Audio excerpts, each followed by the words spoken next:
Don't Fall for Trouble. Written by Victorine E. Liskey. Narrated by Liz Crane. Chapter 1. Jessica tapped her finger to Sweet Home Alabama, the current song playing in her head, waiting for her biology class to get out. It was Friday, and she was ready for the weekend, and excited for the time she would have to finish the song she'd been composing at home. Her phone vibrated in her pocket, and she snuck a peek at the teacher. He was on his laptop, totally ignoring the class. She pulled out her phone and swiped to see who had texted her. Destiny's name popped up. Ugh, what did her cousin want? Hey, I gotta talk to you. It's important. Jessica toyed with the idea of ignoring her. What could her boyfriend-stealing scum of a cousin need that was so important? They hadn't spoken since last year. And if it were up to Jessica, they could go for the rest of eternity without talking. She huffed and texted back. I can't. I'm meeting my science partner to work on our project. I can't blow it off. It's worth half my grade. The image of Christian popped into her head, and her mouth grew dry. How she had the bad luck of being paired up with him, she'd never know. Who is your partner? Oh no. No way was she going to tell Destiny that. It would get back to her father. Nobody. The bell's about to ring. I'll text you tomorrow. She stuffed her phone back in her pocket as the shrill tone sounded. Maybe she would text tomorrow. Or maybe she'd clean the toilet with her tongue. That might be more fun. She left the school, climbed into her car, and stuck the key into the ignition. Christian was going to show up at her house soon. Her hands grew sweaty just thinking about it. If her father knew... She swallowed down the lump in her throat.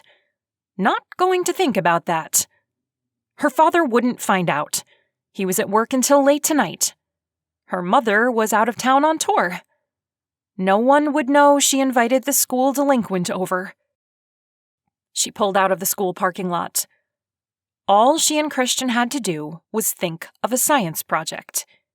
If they came up with the idea, she could maybe meet him at the coffee shop or in the park to compare notes every so often.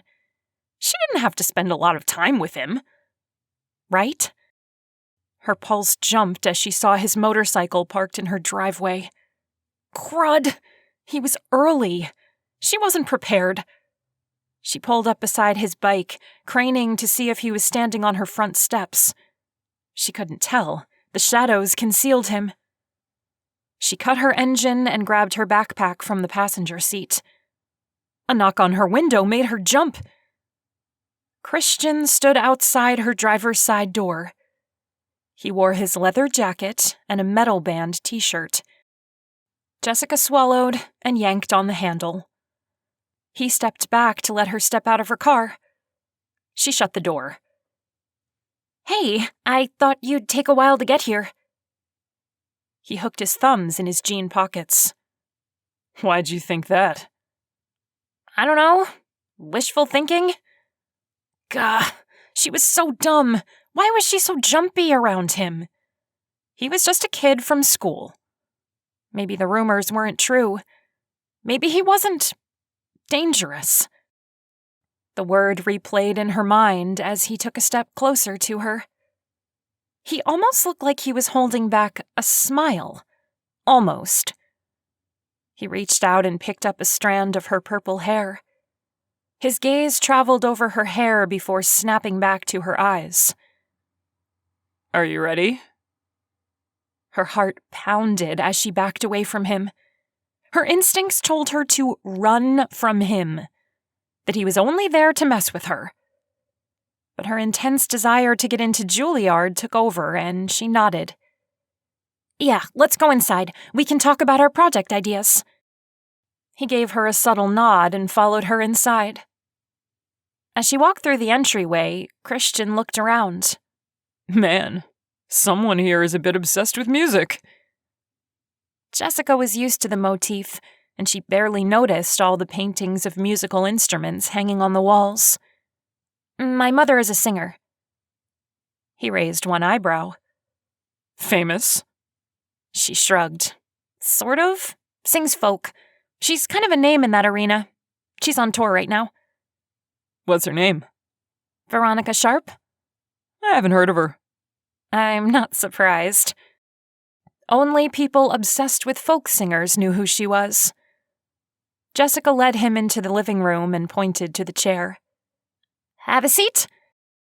Christian walked past the chair and sat on the leather couch, then propped his feet up on the ottoman. His gaze met hers in a silent challenge, and she knew what he was saying. I dare you to sit by me. Jessica steeled her nerves and stepped over his legs to sit on the couch beside him. No way was she going to admit to him that he intimidated her. She dug her notebook out of her backpack and opened it. Now, I've been thinking of some projects we could do. I like the idea of testing out what playing music while doing homework would do. Christian shook his head. That sounds boring. Music isn't boring. He narrowed his eyes at her. No, but doing homework is. What's your next idea? She held in an eye roll. What was he even doing here? All right, she said, making sure her voice stayed measured. We could test the effects of music while working out. Different types of music affect the brain and... Why are all your ideas about music? She straightened her spine and lifted her chin. I'm applying to get into the top music school in the country. Why? He stared at her, and she felt like he was dissecting her. Are you looking for your mother's approval? She scoffed. No. Then why? Irritation wormed its way through her. I don't think that's any of your business. It is if we're choosing a science project together. Christian leaned closer to her. I want to know why you're insisting on including music in the study. Jessica should have explained how important getting into music school was to her. But he was being impossible, and she didn't want to give him the satisfaction. What about studying the water quality of the bay? She blurted out. He leaned even closer, and a strand of his dark hair fell onto his forehead. He was inches from her. She could smell his soap. Do I make you uncomfortable? His voice came out low. She let out another scoff. No. Then, to prove it, she rolled her eyes. I just want to pick a science project so we can get this over with. His dark brown eyes threw daggers at her. Because you want me to leave, he said quietly. She swallowed. Yes, but she didn't want to admit it. No. Even she could hear the lie in her voice. I have other homework to do. He let out a mirthless chuckle. You're a terrible liar. Jessica wasn't sure what to say to that. Do you have any ideas then? Since you hate all of mine? He moved even closer. Why don't we study my effect on you? She pushed him away, her hand on his chest. Dang, he was a solid wall of muscle. Stop it, this isn't a joke. I need this grade. Lighten up, Blondie. I'm not going to hurt you. Jessica stared at him. How did you know my hair was... Christian stood up and crossed the room to the fireplace mantel. He pointed to one of the pictures. You? About 5 years ago? He was eerily accurate. That photo had been taken 5 years ago. At the lake. Before she started dyeing her hair. She nodded. Who is this with you? My cousin. Her dirty, rotten, no-good cousin. He picked up the framed photo and studied it. You look happy. Are you implying I'm no longer happy? What was up with this guy? Why did he make her disarmed 1 second, then completely angry the next? He set the photo back down. Just making an observation. Yeah, well, can you make an observation about what kind of science project you'd like to do? Because you're wasting my time. He chuckled. You're used to getting what you want, aren't you? I'm used to my study partners actually studying with me, she said under her breath. Then she met his gaze. Why are you even here? A look crossed his features, then disappeared. You begged me to come? Well, that's an honest answer. She clutched her notebook to her chest. What was she going to do with this guy? He was never going to help her with the project. She was delusional to think so in the first place. He picked up another photograph and examined it. You know how to rock climb? Are we done here? She stood. Because you can leave if we're not going to do this thing. Metal scraped as he put the photo back and turned to her. I'm ready. Good, because I really need this grade.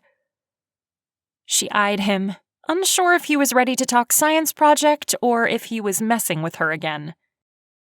We can study how music affects you while working out. She exhaled. Really? Yeah. He flexed his muscle. I need to work on my biceps anyway. She saw nothing wrong with his biceps, but she kept her big trap closed about it. Good. Then let's set up the parameters. We can work out separately, then compare notes after 30 days. Christian's gaze snapped to hers. No. No? It came out weak, and she flinched at how mousy she sounded. What was wrong with her? Why was she letting this jerk make her cower like this? If we're going to do this, we're doing it together. Visions of her father finding them in her basement working out on his equipment flashed through her mind, and she involuntarily shuddered. We can't. At the look on his face, she added, Not here. Then come to my house. You did say we had to do this project together, right? His slightly raised eyebrows issued her a challenge. She squared her shoulders. Yes, fine. Give me your address and I'll come over tomorrow morning. She unlocked her phone and handed it to him. As she put his info in, a wave of unease ran through her. This kid was a juvenile delinquent. What was she doing? Chapter 2. Christian wasn't sure why he was at this girl's house. Maybe because she had the gall to talk to him at school when most girls wouldn't even look at him. Maybe because her boldly dyed purple hair intrigued him. Or maybe it was because he was bored and wanted to see how far he could push her before she would run away from him like everyone else. And if he were being honest with himself, a part of him wanted to help her get that good grade that seemed to matter so much to her. He let out a short breath. What a sap he was. He finished entering his address and phone number into her cell and handed it back to her. Don't show up before 11. Why? Do you need your beauty sleep? He sneered at her. Spunky. He liked that. Just don't. She shrugged. All right. He didn't want to go into the details of why it wasn't a good idea to show up at his house while his mother's boyfriend was around. The creep. He clenched his jaw. Just thinking of Michael made his blood boil. He took a step closer to the girl. She didn't even flinch. He liked her even more. See you tomorrow. He let himself out of her front door and walked to his motorcycle. He slipped on his helmet and swung his leg over the bike. His freedom. Without his bike, he would go crazy. It was his only possession, and soon he would be using it to leave this town behind. He just had to get his little sister to safety. Jessica let go of her guitar in exasperation and let it hang on the strap. She'd ignored the pinging noise for too long, and now the texts were coming at her fast and furious. She grabbed her phone and sat on the edge of her bed. It was her cousin. I know you hate me, but we need to talk. Please text me back. Jess, I need you. Text me. Now. I'm not going to stop. Answer me.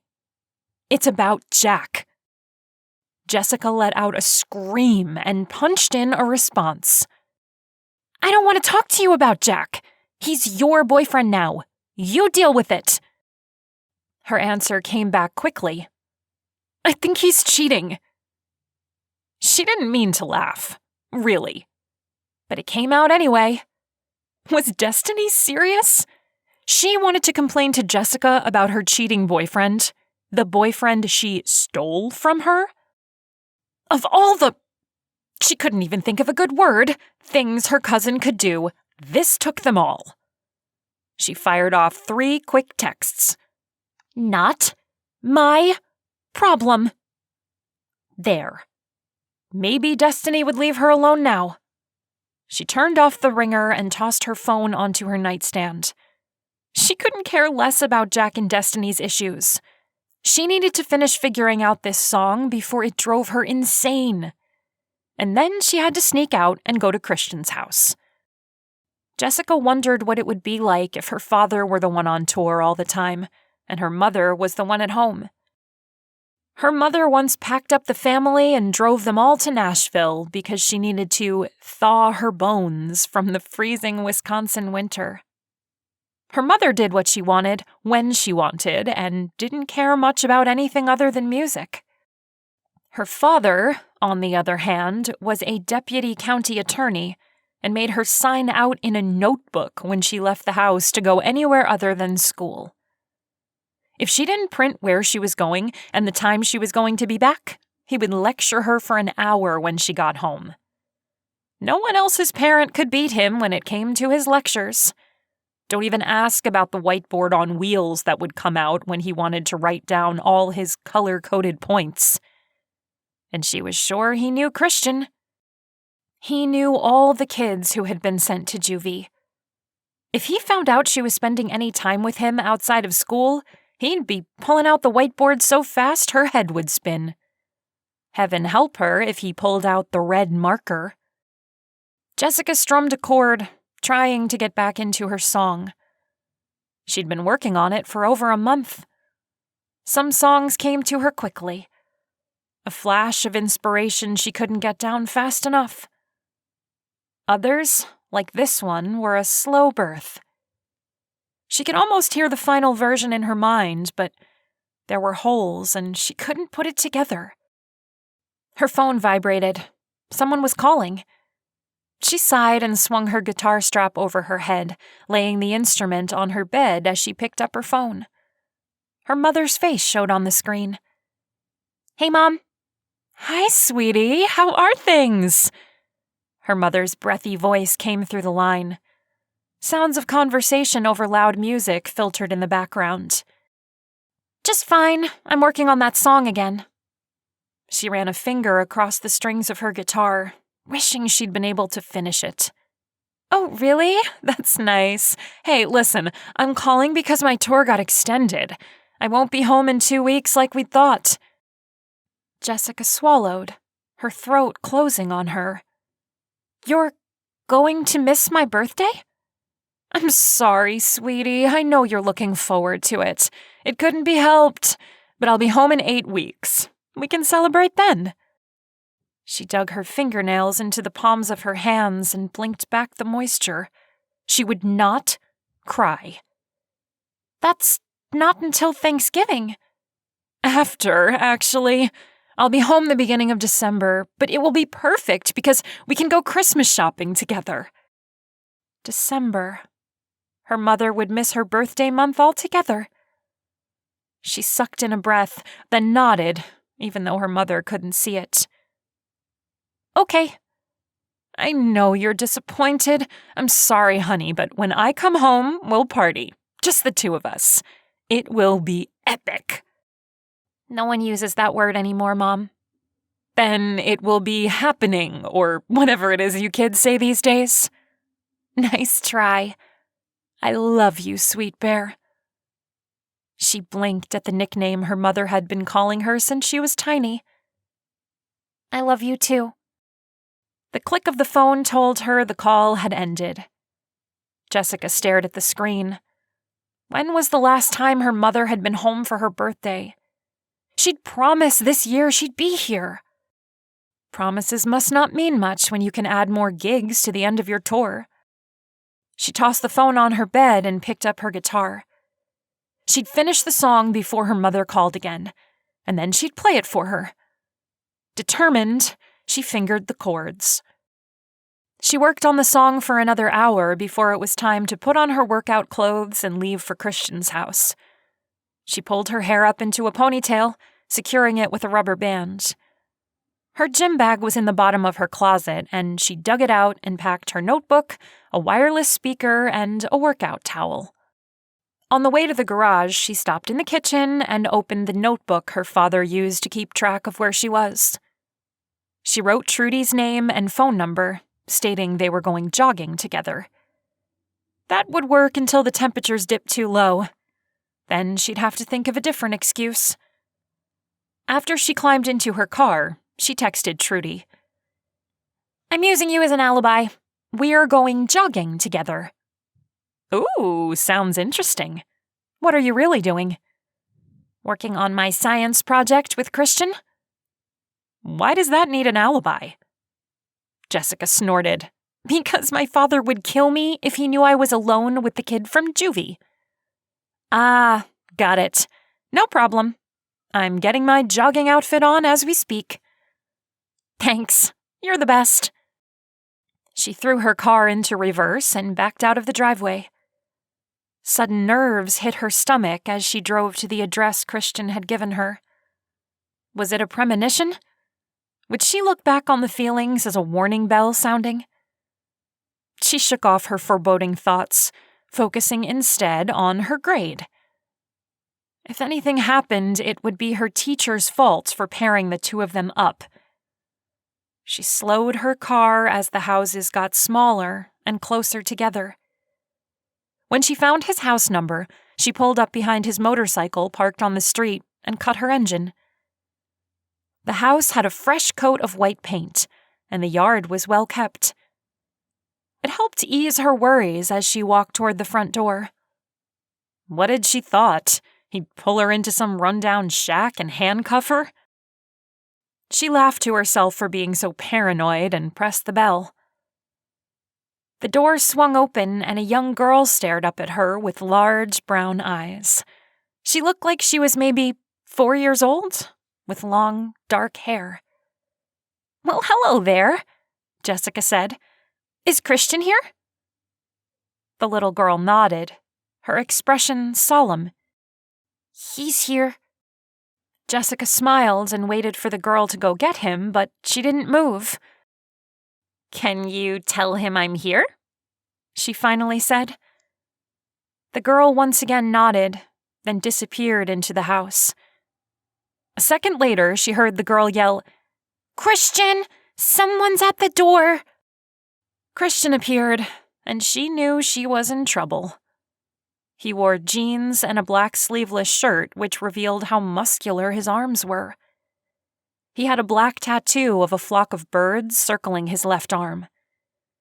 His hair was once again falling to his forehead, and he wore a half smile that made her insides feel like melted chocolate. Dang, he was hot.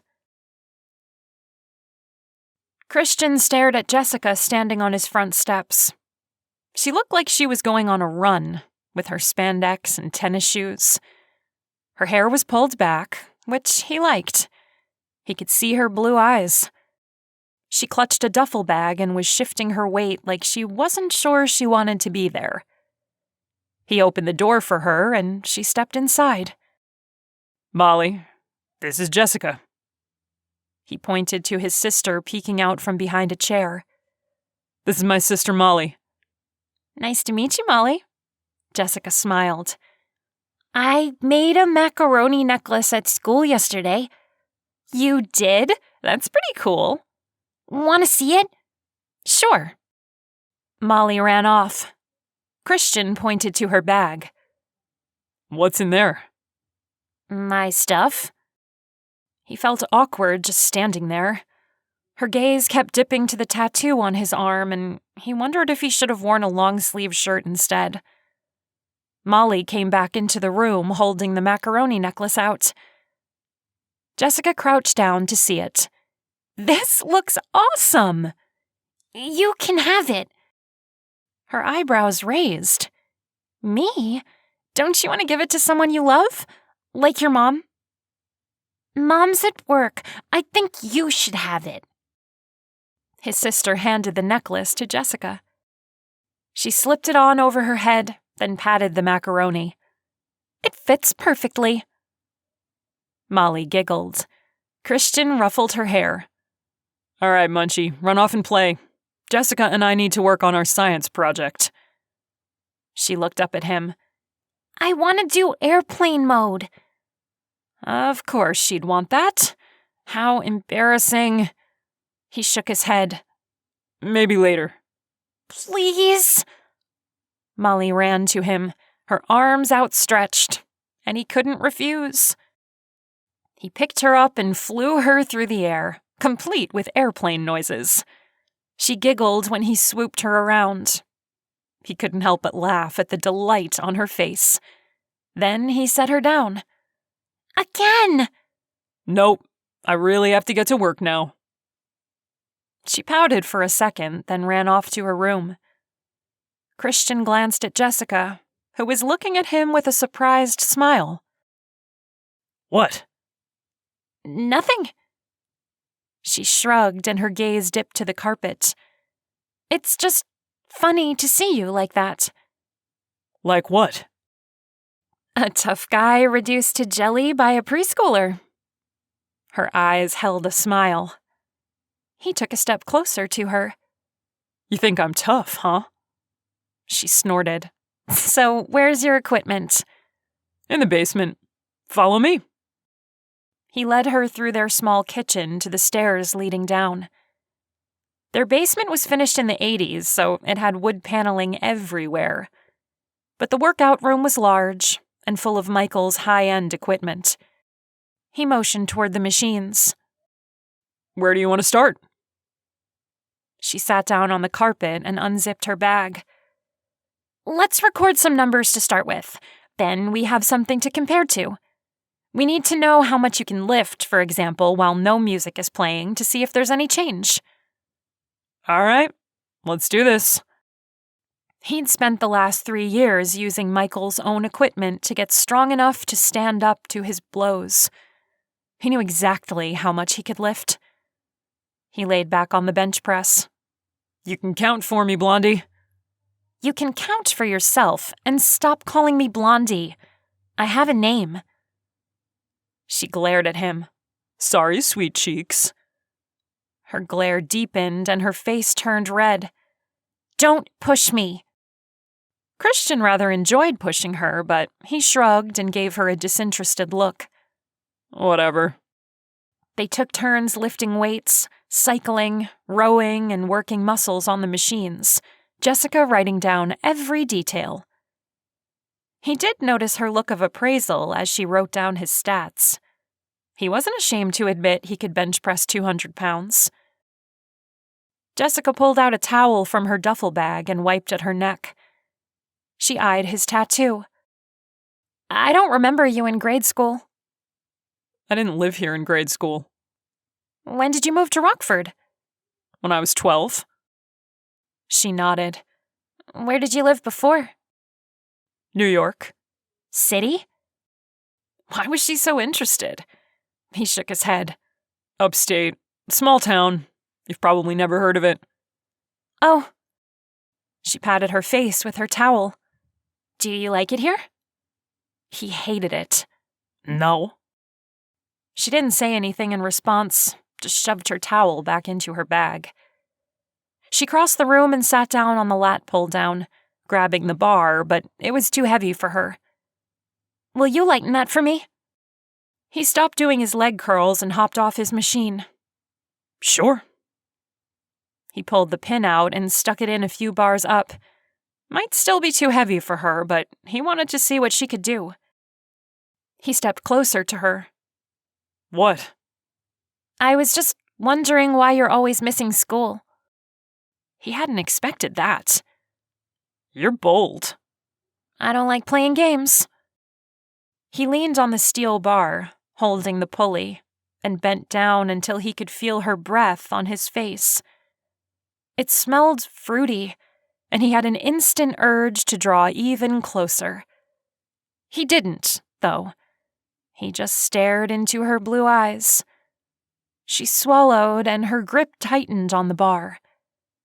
He allowed his gaze to land on her lips.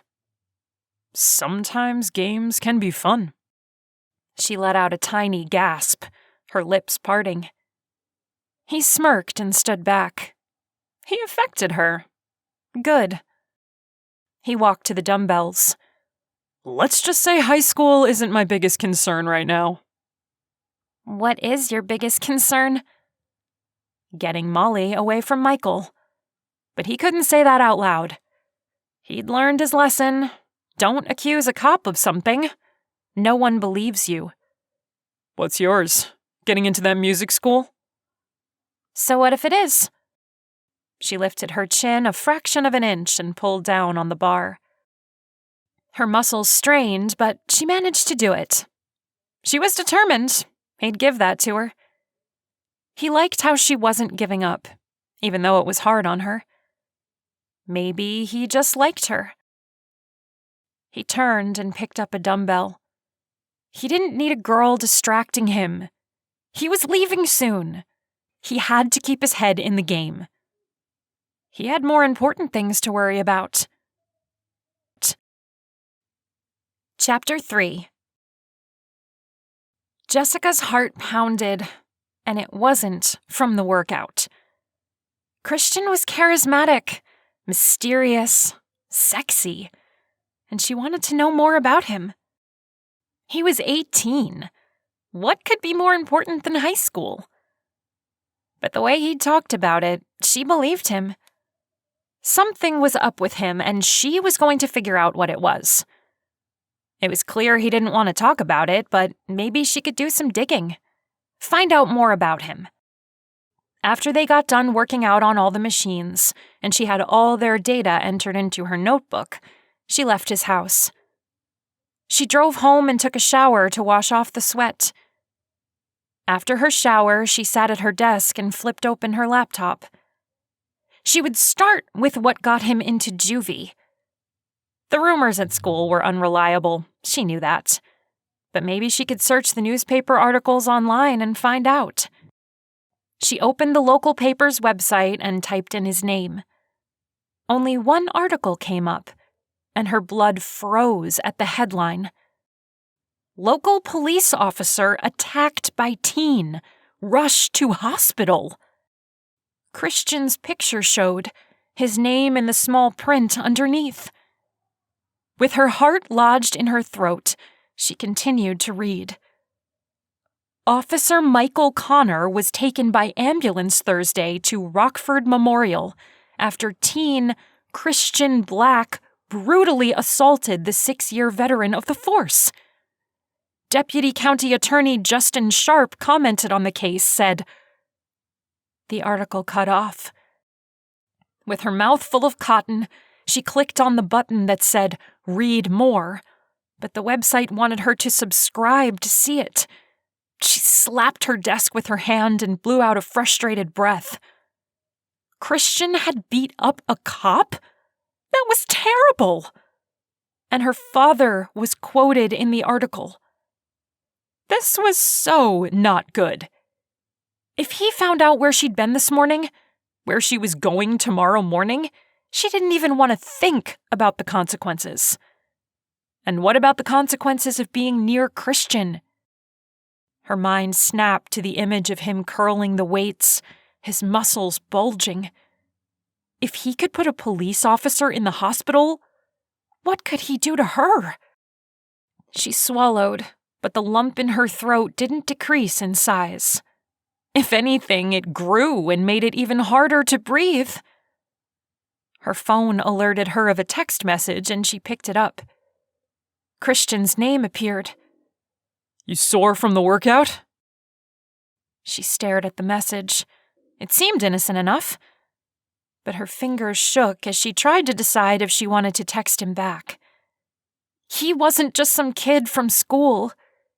He had a temper, and enough brawn to put a full-grown man into the hospital because of it.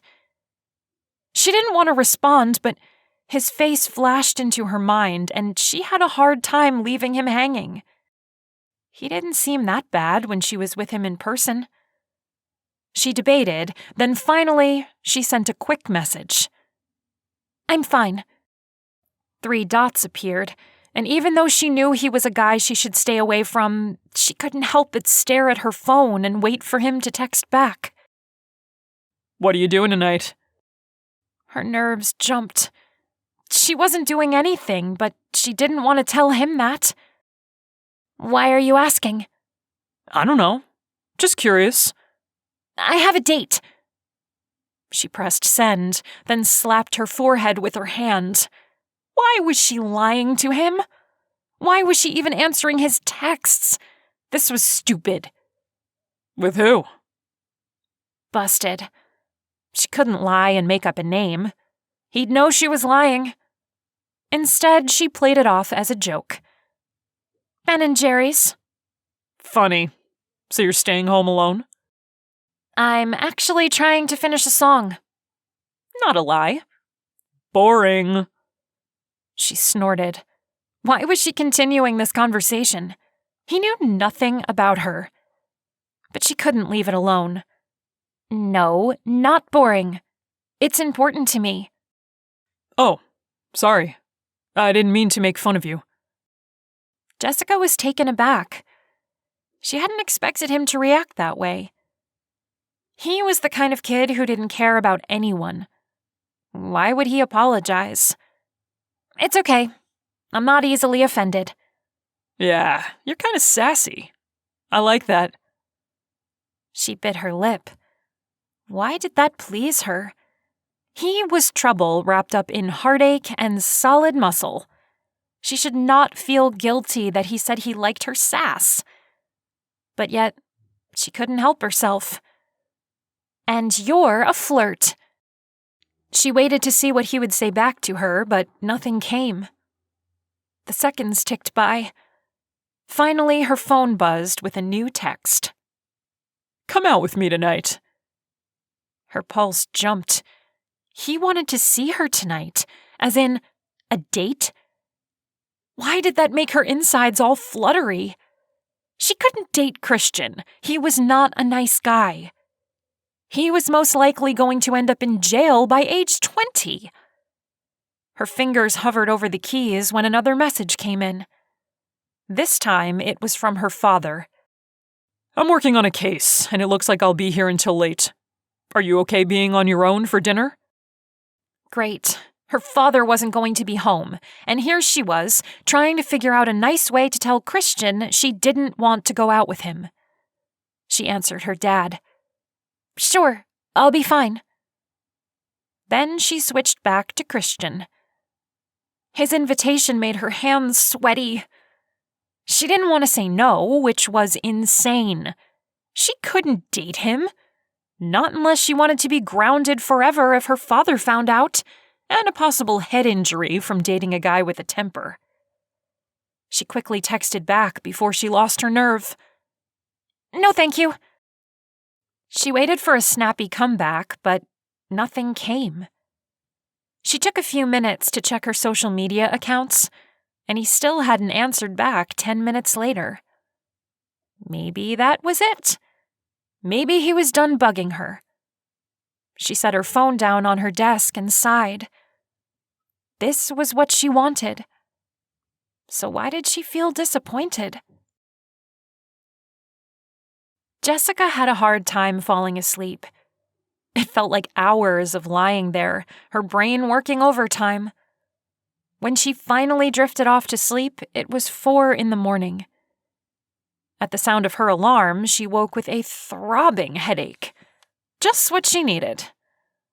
She opened her bottle of ibuprofen and swallowed 2 of them, then crawled back into bed. The next time she awoke, it was 10:30, and she was late. She jumped out of bed and immediately regretted it, her head feeling like it was going to explode. She quickly showered and went downstairs to grab an apple. Her father was sitting at the kitchen table, nursing a cup of coffee and reading on his phone. His once jet-black hair was now peppered with gray. Her mother still called him the most handsome man she'd ever met. She said he was like a good bottle of wine. He just got better with age. Kind of sappy, but it made Jessica smile. He looked up when she walked in. Hi, sweetheart. How was your evening last night? Did you finish that song you've been working on? Her father didn't know anything about music, but he tried to be supportive. Unfortunately, she hadn't finished the song. She'd spent the evening watching zombie movies on Netflix. Not yet, she said, then took a big bite of her apple so he wouldn't ask more questions about it. He motioned to her workout outfit. You going running with Trudy again? She nodded, then wished she hadn't when her headache flashed hot pain behind her eyes. Dang! What had she done to deserve this fresh torture? She'd never had a headache this bad.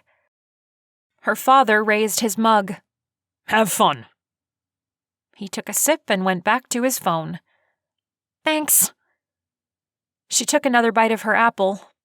It didn't taste very good, but she forced herself to eat it as she drove to Christian's house. She tossed the core into a grocery sack, her car's trash can, and stepped out onto the street, clutching her gym bag. She winced at another flash of pain. Christian opened the front door before she was completely up the walkway. He leaned against the door jamb as she made her way up the steps. What's wrong? She rubbed the bridge of her nose. Nothing, I just have a headache. You look hungover. Sorry to disappoint you. I don't drink. His gaze traveled over her before he stepped aside so she could enter. Too bad, he said under his breath.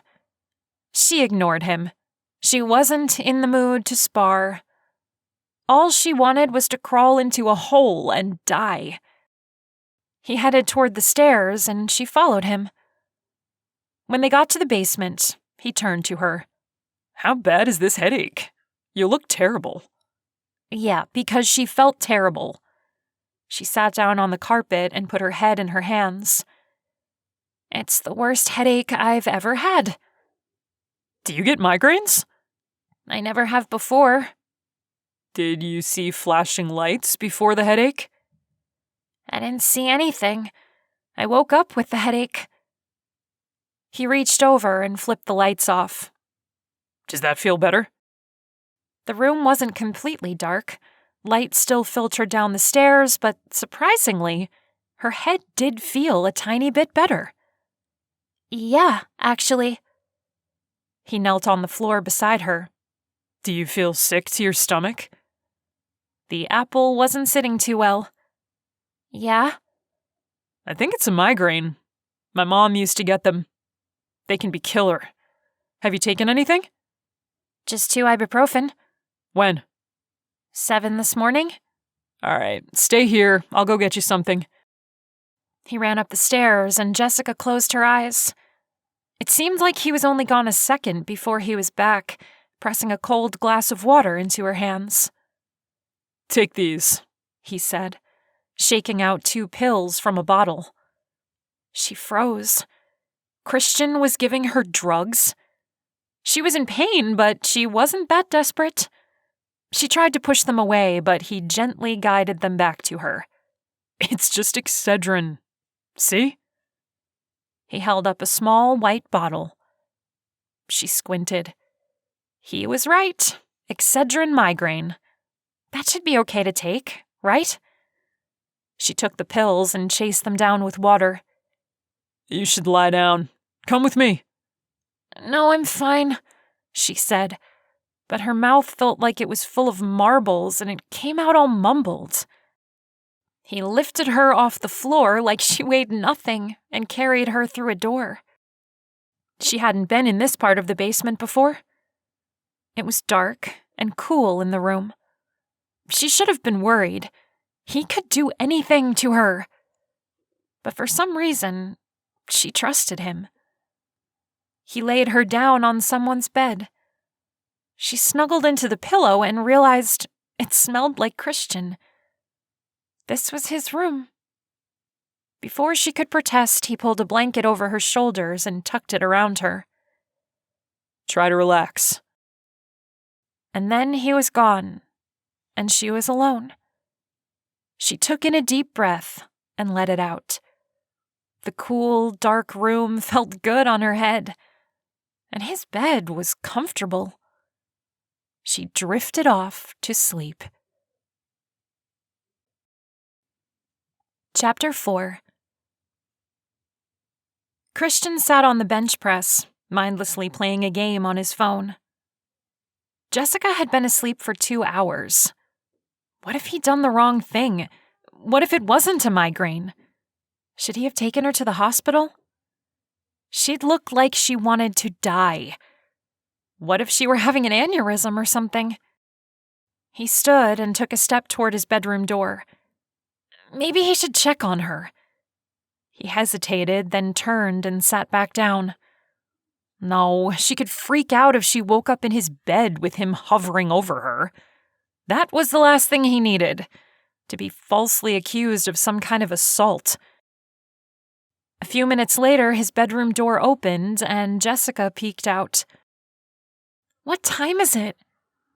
She had purple bedhead, which was quite humorous, and the color was back in her cheeks. 1 o'clock. You feeling any better? She nodded.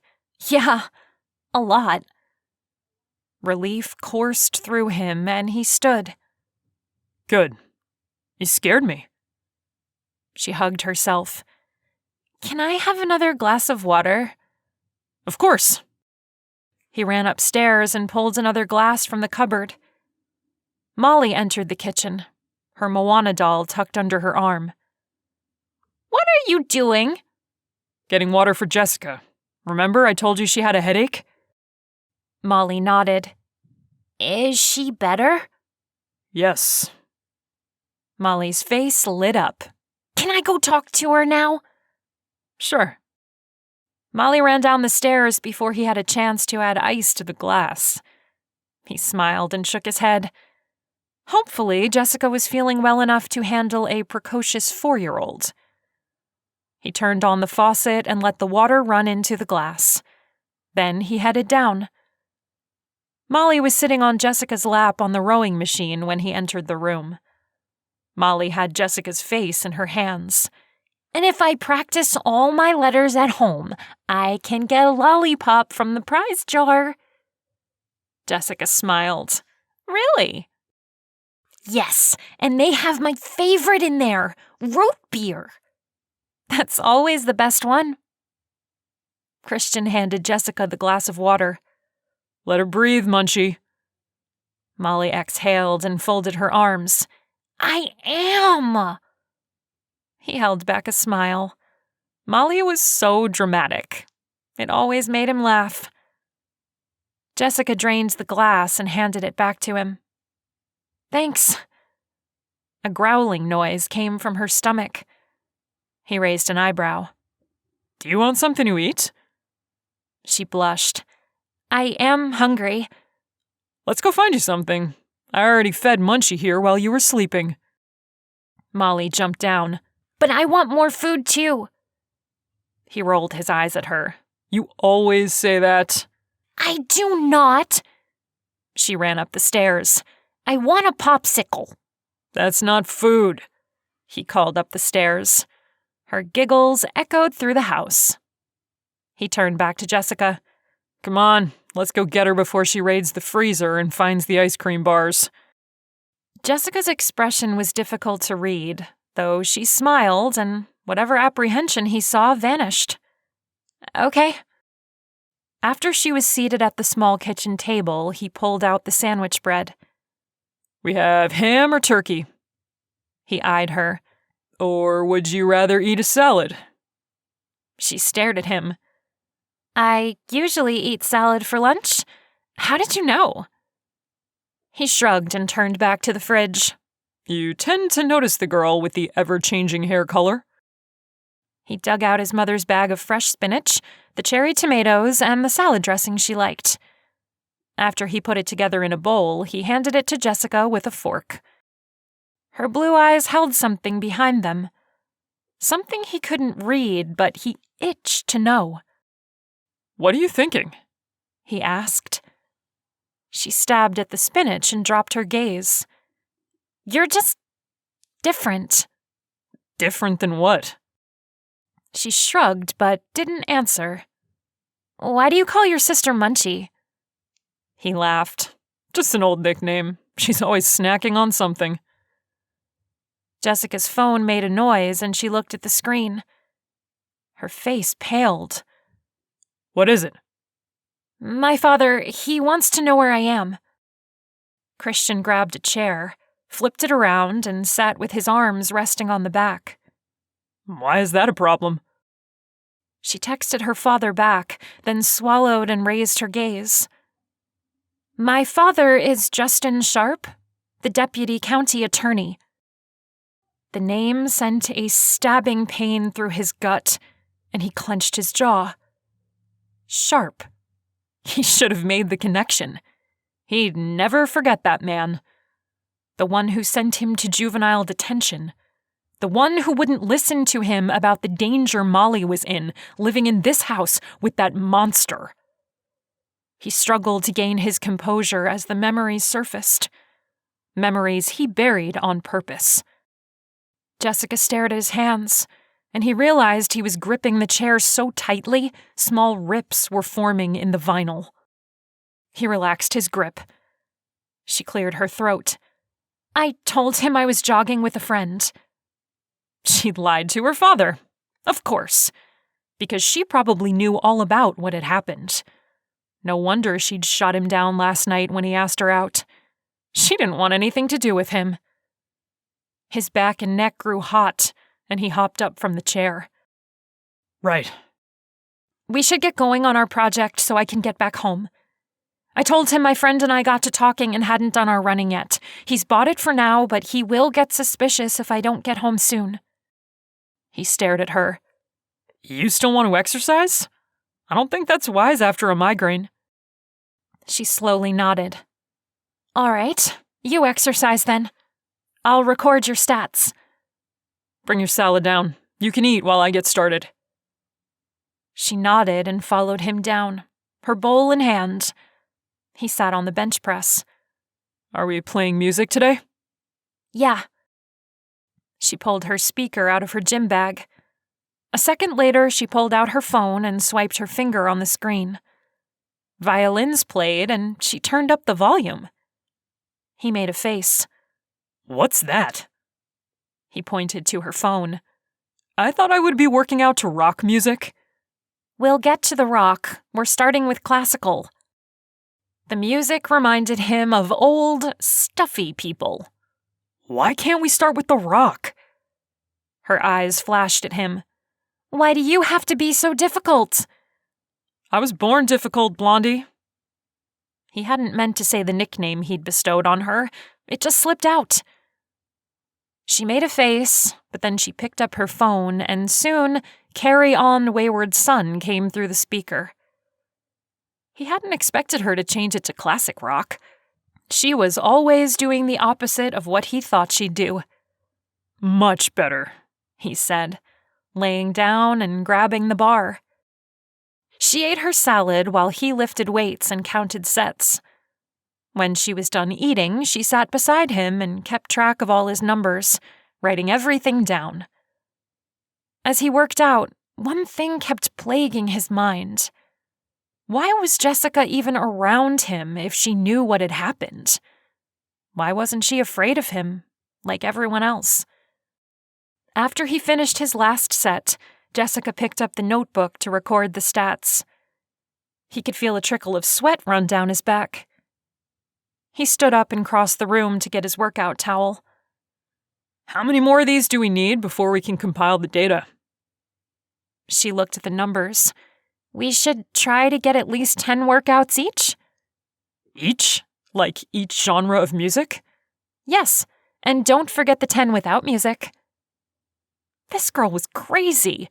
How was she going to manage coming over that often without her father finding out? Are you serious? She thrust out her chin in that defiant way she always did. He kind of liked it. Yes. If we're going to do this, there's no point in doing a pathetic job. He shrugged. All right. He'd keep up his end of the bargain. He just had to keep his hands off her. He couldn't risk another 6 months in juvie. Not while Michael was still living under his roof. We'll need to plan to do this every day then. She rubbed the palm of her hand and nodded. Was that apprehension or fear? He hadn't seen any of that before, but now he wondered if maybe he just didn't know how to read her. He stepped closer to see what she'd do. You okay with that? She raised her gaze to meet his. Yes. How are you going to keep your dad from finding out? She swallowed and lowered her gaze. I don't know. Chapter 5. Jessica crossed her fingers that her father was out getting gas in the car or at the grocery store and opened the garage door. No such luck. His car was there. Oh well, maybe he was taking a nap. But when she opened the door and he was sitting at the kitchen table with that look on his face, she knew she was in trouble. Where have you been? And before you say you were with Trudy, you should guess who I saw walking out of the movie theater as I drove by. Crap. She was in so much trouble. Her mind raced as she tried to think of a plausible excuse for not being with whom she said she was with. She made a face. I was with Allison. Trudy, Allison, and I are all trying to get into better shape, so we're doing workout stuff together. Trudy was there this morning, but had to go. I guess now I know it was to the movies.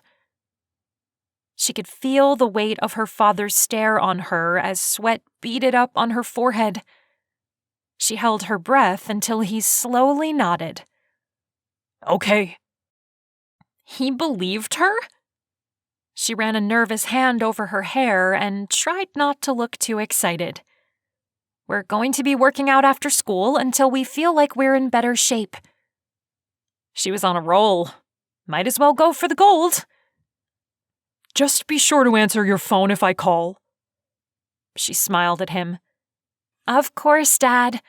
I'm all sweaty, so I'm going to go shower now.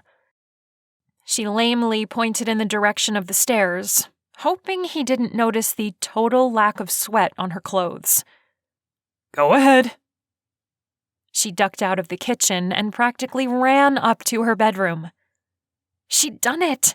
She'd successfully lied to him, and he believed her. Dang, that had to be the first in the history of forever. He was a master at catching her in whatever lies she was telling. She breathed out her relief and started up the shower. The hot water felt good on her back and shoulders. Her headache had subsided into a quiet throb, but the shower helped soothe it. She closed her eyes and let her mind wander. Christian had been so tender with her. He wasn't at all like she'd thought he'd be. He came across as such a tough guy, but he had a soft side to him. She'd witnessed it when he was with his little sister, and today, with her. His actions were in such contrast to what she'd read about him in the newspaper that it left her head spinning. Who was he, really? It was almost like he had two sides of him. They were in complete opposition to each other. Christian the dangerous and Christian the sweet. But which one was he, really? She thought about it as she got dressed and dried her hair, but she didn't have an answer. She didn't know enough about his past to know him. But the more she spent time with him, the more she found herself wanting to know. She pulled her hair up into a messy bun. She was tired of the purple. Maybe next weekend she would do something different. Teal, maybe. A knock sounded on her door and her father's voice came through. There's someone here to see you. Her heart jumped. Christian had come by her house? Didn't he know he couldn't do that? She crossed the room and opened her bedroom door. Her dad didn't look upset. Who's here? Destiny. Disappointment came at the same time relief flooded her. It was just her cousin, her backstabbing cousin. Oh. Go down. She wants to talk. Her father gave her that look, the one that said she didn't really have a choice. Okay. Destiny trudged down the stairs and entered the living room. Her cousin was sitting on the love seat. Destiny was the kind of girl who wouldn't leave her house if she wasn't looking perfect. Makeup, a trendy outfit, silky soft platinum blonde hair, and shoes that matched her purse. She was a junior at Rockford High, so they didn't have any classes together, and they had been ignoring each other during school lunch. This was the first time she'd spoken to her face-to-face in over 9 months. Destiny shot up off the seat when she saw Jessica walk in. Jess, I'm sorry for just coming over, but you weren't answering my texts. I wonder why. Destiny wrung her hands, her perfect red fingernails in contrast to her pale skin. I'm sorry for all of it. She approached Jessica. It surprised her to see tears in Destiny's eyes. What you did? Jessica couldn't finish. All the anger surged in her again. I know. Jessica looked down at the carpet. I was awful. I should never have agreed to go out with Jack when I knew you liked him. I didn't just like him, Des. We were dating. She had been so blind. Jack was a charmer, and she'd fallen for him. But as soon as Destiny came walking in, his eyes followed her around instead. Destiny blinked, and a tear fell down her cheek. I know. I'm a terrible person. Yeah, well, glad you see it. Destiny dug a tissue out of her purse and dabbed at her nose. Please forgive me, Jess. I hate it that we're like this. Not talking. It's killing me. A tad dramatic, although Destiny was always the drama queen. Killing you? Jessica raised one eyebrow. Come on. We had some good times. Remember 5 years ago when we stayed up all night and ate so much ice cream we both got sick? Jessica hid a smile. She did remember. They'd played Super Mario Kart and laughed until their sides hurt. Yeah. We're cousins. You can't hate me forever, can you? Jack and I are through. I swear I'll never flirt with another boyfriend of yours. Cross my heart. She made the motion. I've learned my lesson. Jessica wavered. She had to admit they were good friends at one point. Destiny did have her good qualities. She was kind-hearted. Last year, she found an abandoned baby bird and took it in, nursing it back to health. The wildlife preserve people wouldn't even help. They said it would most likely die. But Destiny researched what to do and saved its life. And she was right. They were family. Jessica couldn't be mad at Destiny forever. It was petty to hold on to her grudge, and she hated petty people. She let out a breath. All right, I forgive you. Destiny threw her arms around Jessica. Thank you! I will make it up to you. We'll burn all of Jack's photos together. We'll have a hate Jack party. That did make Jessica feel better. She hugged her cousin back. What did he do exactly? He's been lying to me. Destiny crumbled into the nearest chair and dissolved into more tears. I think he's seeing someone else. Jessica wanted to say something like, yeah, if he's willing to flirt with you while still going out with me, what did you expect? But instead, she just said, sorry. Destiny sniffled and wiped at her eyes with the tips of her fingers so she didn't smudge any makeup. I don't know what to do. Kick his sorry butt to the curb? Wasn't that what she'd said just 2 seconds ago? What happened to burning his picture and dancing on the ashes? Yes, that's what I need to do. It's just... She buried her face in her hands. Just what? I still like him, she wailed and pulled out another tissue. Oh, dear heavens above. Jessica wanted to throw her hands up in the air in defeat. You're being a sap. You know that, right? Destiny nodded. Yes. Then pull it together, girl. She grabbed Destiny's hands and yanked her up. Let's go to the mall for some retail therapy. Afterwards, we'll seriously start that bonfire and have a good cry while we say goodbye forever. Destiny drew in a deep breath, then let it out. Thank you. I do need that. Dad? Jessica called. Destiny and I are going out shopping. I heard, he called back. Jessica rolled her eyes. Nice, Dad. He came into the room. You two have fun. This isn't about fun. This is a man purge. Jessica took Destiny's arm. We're getting over the creep. Des nodded, although not as enthusiastically as Jessica would have liked. Whatever, she'd work on her. She waved to her father, then grabbed her purse and headed to her car. Destiny followed. After she started the engine, she turned to her cousin. Any man who would cheat on you is not worth it, okay? Yeah, you're right. Des pulled on her seatbelt. Let's do this. Jessica turned up her classic rock station and they jammed out to Bohemian Rhapsody as she drove to the mall.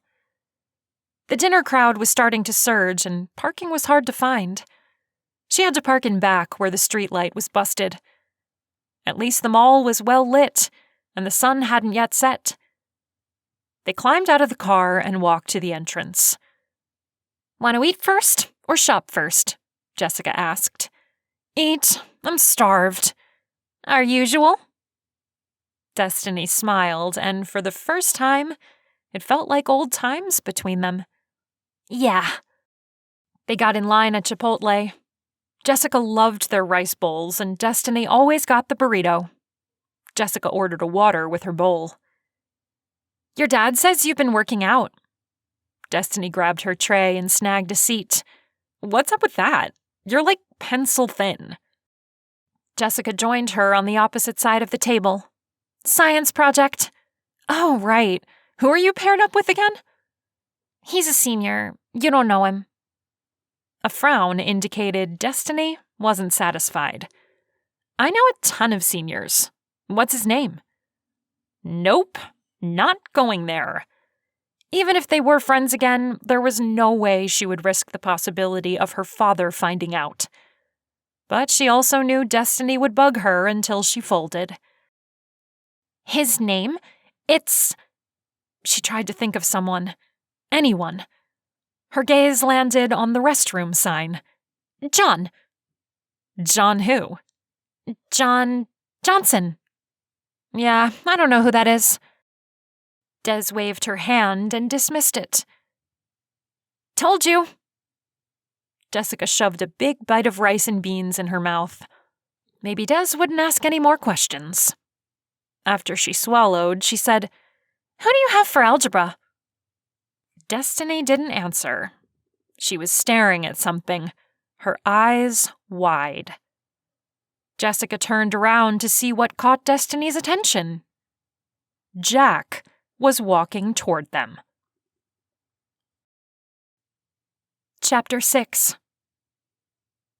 Jessica stared as Jack sauntered up to them. His hair was longer since the last time she'd seen him. He was letting it hang into his eyes. She reluctantly admitted it looked good on him. He ducked his head a bit when he saw Jessica. Good. Let him be embarrassed. Hey, Destiny, he said, shoving his hands into his pockets. He didn't acknowledge Jessica. What are you doing here? She narrowed her eyes at him. I need to talk to Destiny. I don't think you do. She knows you've been lying to her, cheating on her, so you can just go. Destiny's cheeks turned pink and she stared down at her burrito. Coward. Jack's mouth dropped. I'm not cheating! Des, listen to me, I swear! Destiny looked up at him with a gaze that said it all. She was still into him, and she was wavering. Jessica stood in an impulsive move. Jack, you had your chance, and you blew it. Wait, Destiny said, grabbing Jessica's arm. Maybe I was wrong. Yes, you're wrong. I wouldn't do that, Jack said. Jessica seethed. You wouldn't cheat? Like you didn't make eyes at her while you were dating me? Jess, I didn't... Save it. You flirted with her. Jessica pointed to Destiny. Right in front of me. Maybe now isn't a good time, he said, backing up. I'll call you later, Des. He turned, but Destiny jumped out of her seat. Wait, I want to talk now. She faced Jessica. I'll be back. Then she mouthed, I'm sorry, and rushed to Jack. Jessica's mouth fell open as she watched them disappear out the door she and Destiny had come in. She plopped back down in her chair. Unbelievable. Betrayed by Destiny again. What a super turn of events. She took another bite of her meal, but the taste had soured. She forced herself to eat several more bites before she tossed the rest in the wastebasket. So much for their shopping therapy. Now she was stuck waiting around for her cousin to come back. What was she supposed to do? Just sit there all alone in the food court? She leaned against the wall and watched people come and go. She took out her phone and played a game, watching the clock tick. 20 minutes later, with no sign of her cousin, she decided that was enough. She tapped Destiny's name and placed her phone to her ear. The call went to voicemail. Nice. She texted, Where are you? When no answer came back, she had no choice. She had to go find Destiny. If she'd made up with Jack, then he could take her home. She crossed the space and pushed the bar on the door. The sun had gone down and darkness greeted her. She peered out into the parking lot, searching for Des, but there was no sign of her. She must have walked around the outside of the mall with Jack. Perfect. Jessica wrapped her jacket around her tighter. The last of the warmth had gone with the sun, and now it was chilly. She started down the sidewalk that followed the perimeter, guessing which direction they might have gone. When she got to the turn, the darkness totally enveloped her. Des? She called. A movement caught her attention, a figure of a man. Was that Jack? Was Destiny with him? She took a step closer but tripped when the sidewalk suddenly ended, her foot twisting sideways on the soft soil. She managed to catch herself, but not before a stabbing pain went up from her ankle. Ouch! Hey, what do we have here? A male voice said. Jessica froze. That wasn't Jack. Her heart pounded as the male figure walked closer. What's your name, sweet thing? She took a step back, but the pain from her twisted ankle almost made her fall. Get away from me! He grabbed her arm. Listen now, I'm not going to hurt you. Contrary to his words, his fingers dug into her skin. She tried to yank her arm away, but he was too strong. Let go! Come on, girlie. Don't be like that. Fear ripped through her, and she panicked. She jerked, trying to get away from him, but he wouldn't let go of her arm. She couldn't breathe. Her knees buckled, and she thought she might pass out. She said, let her go. Christian stepped into view, and tears of relief sprang to her eyes. This doesn't concern you, the man said, pulling Jessica close to him. His breath smelled of cigarettes and stale beer. Christian pulled her free, then charged at the man. He shoved him against the brick of the building, Christian's arm pressing on his throat. "This does concern me." Christian's voice was low, menacing, and his muscles bulged under his leather jacket. He was powerful, dangerous. "Sorry, man. I didn't know she was your girl." The man held his arms up.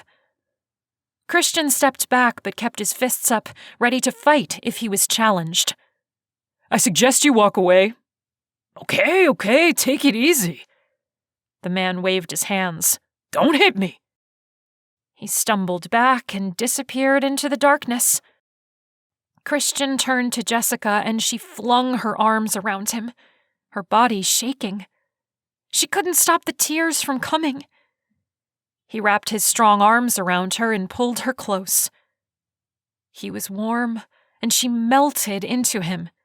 "Hey, it's okay. You're safe." She buried her face into his chest, unable to stop shaking. Where did you come from?" "I saw you leave the mall," he said, his voice husky. "I wanted to make sure you got to your car okay. I know this side of the mall is dark." She closed her eyes, squeezing out more tears. "I don't know what to say." "You don't have to say anything." He held her close until she pulled back. She took a step and sucked in a breath, wincing at the ache from her ankle. "Did he hurt you?" "No, I twisted my ankle." With one swift movement, he lifted her, carrying her as he cradled her to his chest. "Let's go inside and take a look at it." Jessica clung to him as he walked around the corner and toward the mall doors. She suddenly felt stupid. Why had she come outside, alone, to the dark part of the parking lot? She knew it wasn't a great idea. So dumb. If Christian hadn't followed her outside... She stopped herself there. She didn't want to think about what could have happened. Christian entered the mall, and the light and warmth made Jessica feel immediately better. Even so, she still couldn't stop shaking. He walked to a table and pulled out a chair, then lowered her into it. "Let me see," he said, kneeling down. She lifted the leg that had been hurt, and Christian untied the shoe and gently pulled it off.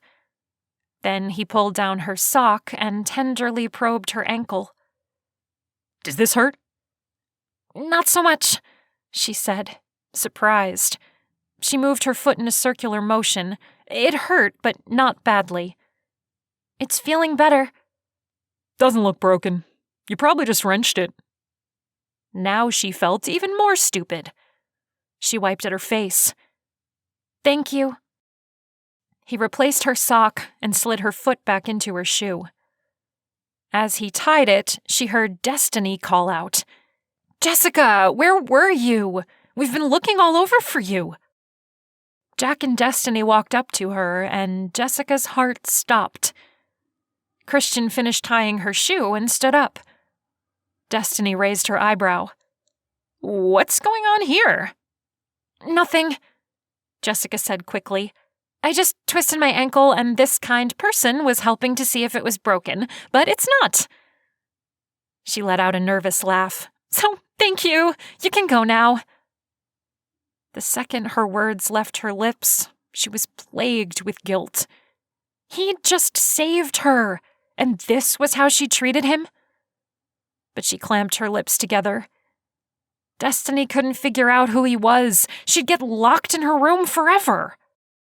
He stepped back, and his expression shuddered. "Yeah, everything looks good there." Destiny crouched down. "Oh my gosh, are you okay? How did you hurt your ankle?" As she gushed, Christian slipped away. Jessica brushed back her hair and took a calming breath. "I'm fine now. See?" She wriggled her foot to show her cousin it was okay.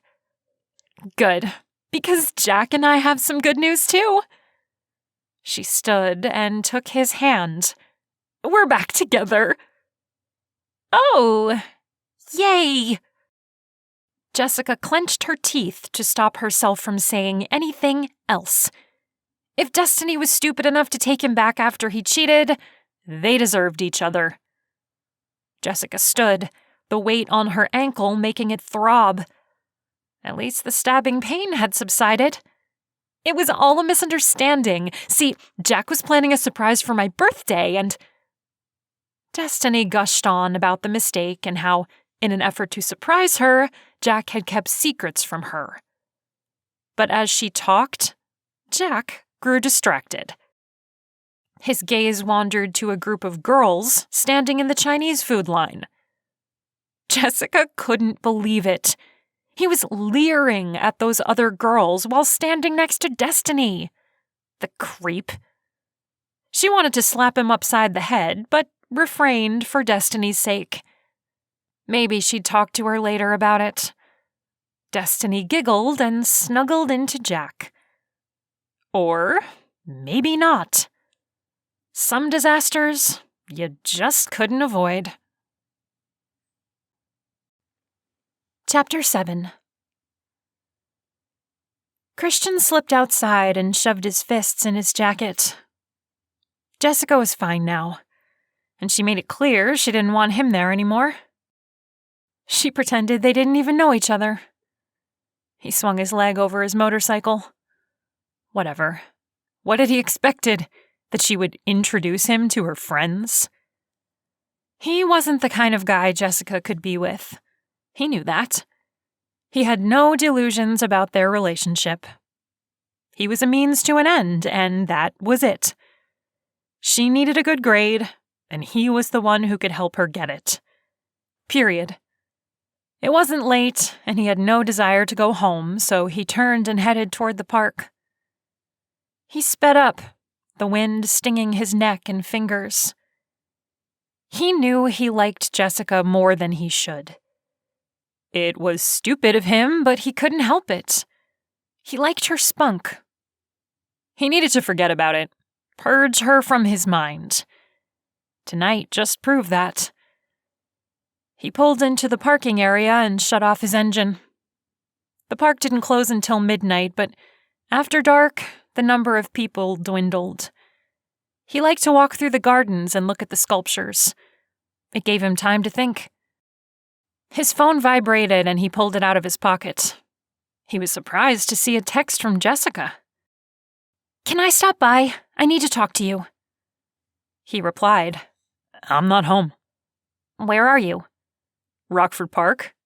"What are you doing there?" He sat down on a park bench under a street lamp. "Nothing."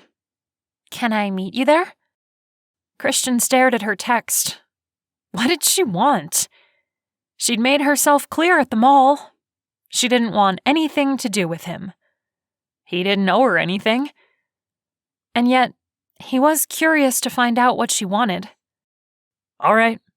Meet me by the entrance to the garden." "I'll be there in a minute." Christian pocketed his phone and stood. A zing of anticipation shot through him, and he shook his head. Stupid. She probably only wanted to talk about their science project. He headed over to the garden. The sidewalk twisted and turned around pools of water, lights shining under the surface. Large goldfish swam amongst the water lilies. Soon the temperatures would fall enough that they would have to drain the pools for winter. He walked to the entrance by the parking lot and leaned against the brick retaining wall. A couple walked by him, holding hands. He waited until he saw headlights pull into the lot. He recognized her car. Jessica cut her engine and stepped out of her vehicle. As she walked, he could tell she was favoring one foot. When she got near enough, he spoke. "How's your ankle?" "A little sore. I'm sure it will be fine." He folded his arms and appraised her. The lamplight reflected off the purple in her hair. She peered up at him, her blue eyes clouded. He couldn't read the expression on her face. She didn't say anything else, and his curiosity grew too strong. "What do you need, Jessica?" She shifted her weight. I need to apologize. He raised his eyebrows. What for? For the way I acted?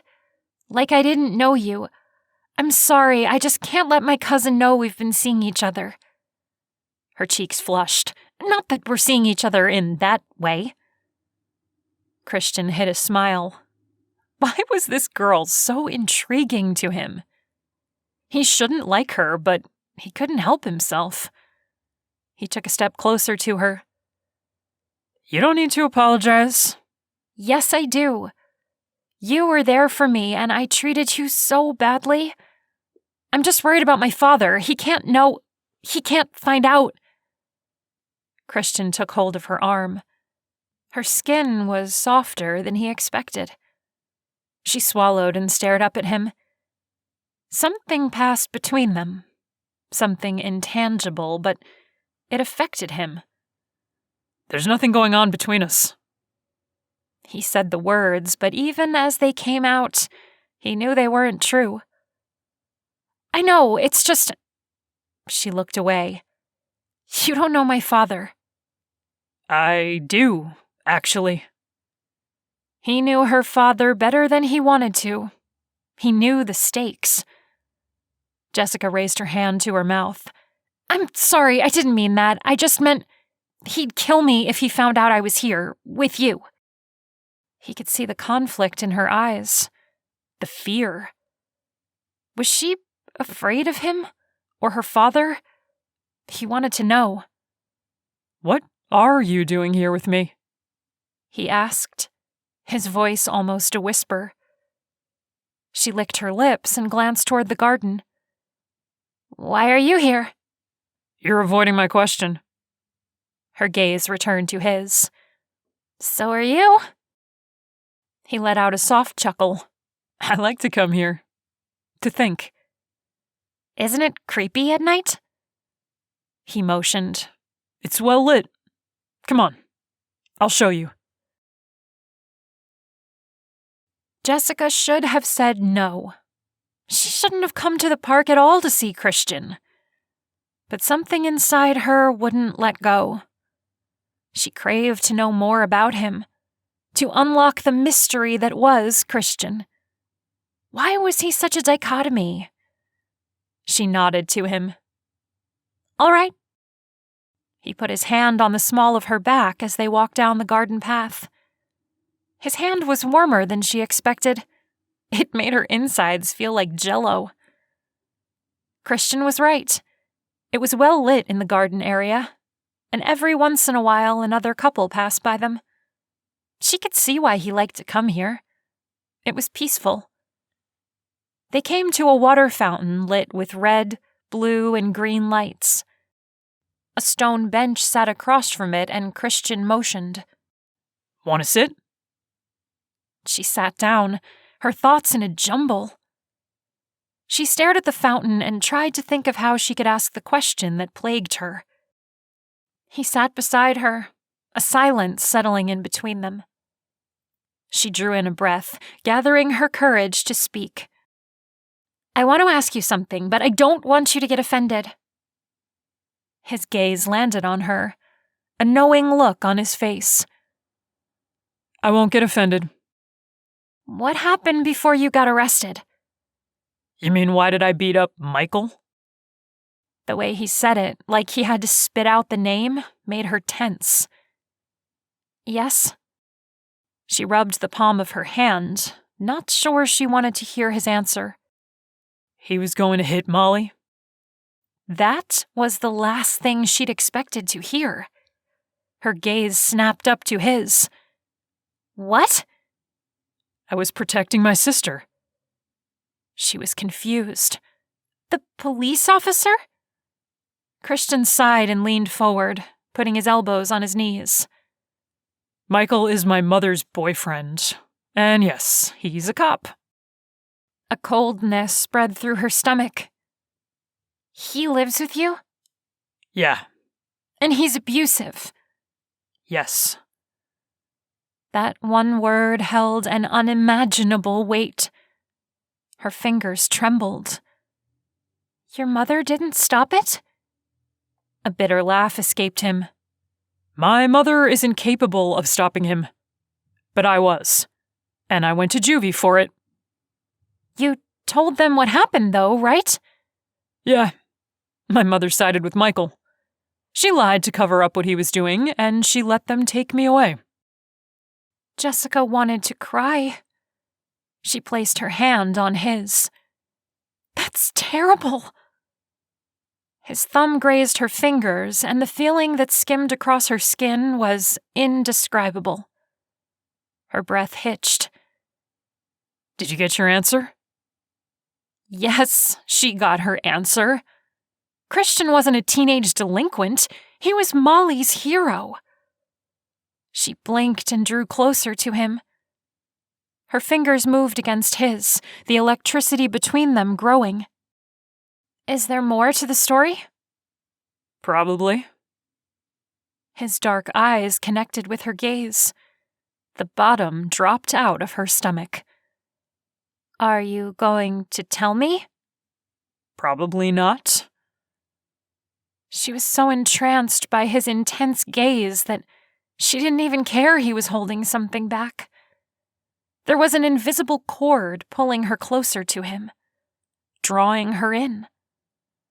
He wasn't at all what she thought, and her heart broke for him. He reached out and tucked a strand of her hair behind her ear. His touch sent a wave of warmth through her. She wanted to feel more of it. His mouth dipped, and she had the impression he was going to kiss her. The thought set 1,000 butterflies loose in her stomach. A week ago, she couldn't have imagined wanting to kiss Christian. But now, as she sat next to him, she couldn't think of anything she wanted more. She shut her eyes, hoping to give him that silent permission to close the distance. Her phone rang, and she jumped. Christian pulled away. With shaking fingers, she took her phone out. Her father's name was on the screen. She swallowed. It's my dad. You better answer. She slid her finger across the screen. Hello? Where are you? And before you say you're with Destiny, you should guess who stopped by looking for you just now. She stood and took a few steps away from Christian, her heart pounding. Sorry, Destiny left the mall with Jack. I stopped by the soda shop on the way home. She cringed. Why did that pop out of her mouth? She never went there. Her father was silent on the other end of the line. When will you be home? Crud. He sounded super calm, which meant he was mad. In just a few minutes? We'll talk when you get home. She hung up and turned to Christian. I'm in trouble. He jumped up and came to her. How much trouble? He wouldn't hurt you, would he? Oh, heavens, no, nothing like that. When I get home, he's going to pull out the whiteboard. Confusion crossed his features. What does that mean? She rubbed her forehead. He lectures with a whiteboard, color-coding his points. Christian's lips twitched, and she could tell he was trying not to smile. Color-coding his points? She knew how stupid it sounded, especially since he came from such a different type of home life. Yeah, I gotta go. I'll walk you to your car. She nodded, and they started down the path. The gurgle of the water fountain faded as they got farther away from it. Christian's fingertips brushed lightly against her palm. It was tentative, a silent question. Did she want to? She didn't stop to contemplate the consequences. She just let her body respond to his and took hold of his warm hand, threading her fingers through his. A thrill rushed through her, unfolding in her chest and blossoming into her extremities. If this is what holding his hand felt like, she couldn't even imagine the feeling of his lips on hers. They slowed as they approached the parking lot. Jessica didn't want to go. She wanted to stay there with him forever. She turned and leaned against her car, looking up at him. "I'm sorry I have to leave." He leaned against her, his body pinning her to the car. "I'm sorry too." "I guess I'll see you tomorrow, after school?" He stared at her, his jaw flexing. "What about at school?" "Are you going to be there?" She didn't mean for it to sound accusing, and she sucked in her breath. "I'm sorry, I didn't mean—" "I know what you meant." He came closer. "Yes, I'll be there." Her heart thrummed. He was so close to her now. She could smell the scent of his soap, or maybe it was his cologne. Musky, sexy. "Then I guess I'll see you at school." He pulled away, a half smile on his face. He let her hand drop. "Okay. See you." She watched him walk to his motorcycle, fasten on his helmet, slide his leg over his bike, and take off. Her heart leapt into her throat. Something had happened tonight. Something she couldn't take back. Did she even want to? She liked Christian Black, and that was absolutely forbidden. Chapter 8. Jessica held her breath and entered the kitchen. Her father sat at his usual spot at the table. He didn't move when she walked in. He just gave her a look that made her wither. How did he have the power to do that? She gave him a little half wave. "Hey, Dad." "Sit down, please." He motioned to the chair opposite him.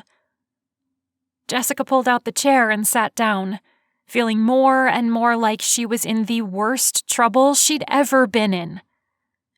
He wasn't yelling, which was good, but he usually wasn't the type to yell.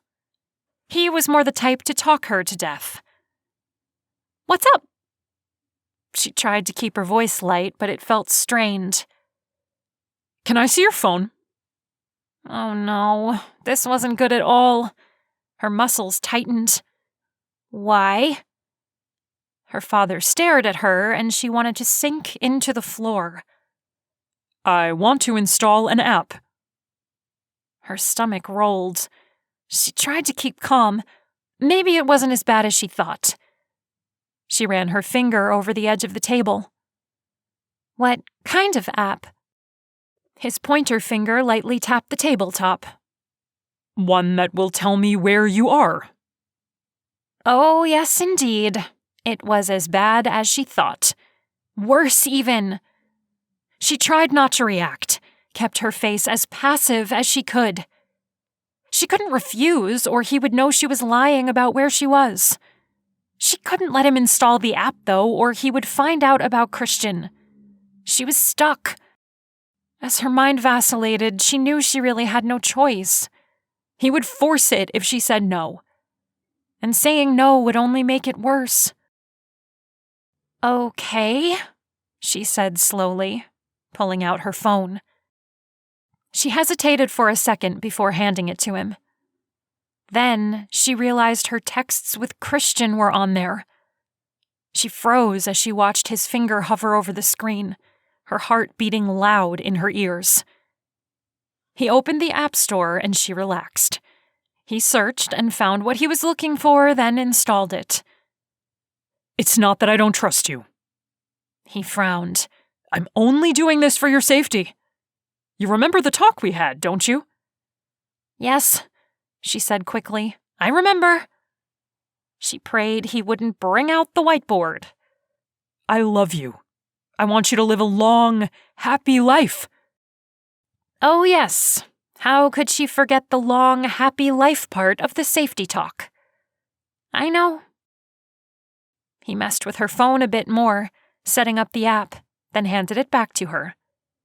"I hope you know this doesn't cancel the need to sign out in the notebook." "Perfect." "Of course," she said, forcing a smile. He returned her smile. Good. I'm glad you understand, sweetheart. He stood and bent to kiss the top of her head, like he used to do when she was little. I love you. I love you too. She gritted her teeth and jumped up.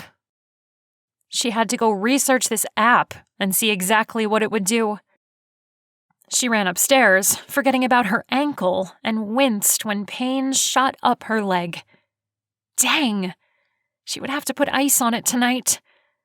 She shut the door to her room and limped across the floor as she searched the internet for the name of the app.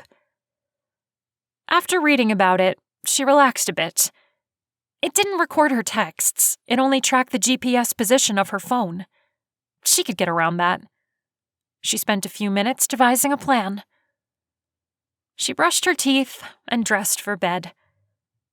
As she climbed under the sheets, she couldn't help but think of how close she and Christian had come to kissing tonight. Her phone interrupted it, she was sure, and the thought made her crave it even more. Her phone sat on her nightstand, and she picked it up, debating if she should text Christian or not. It wasn't too late yet. He was probably still up.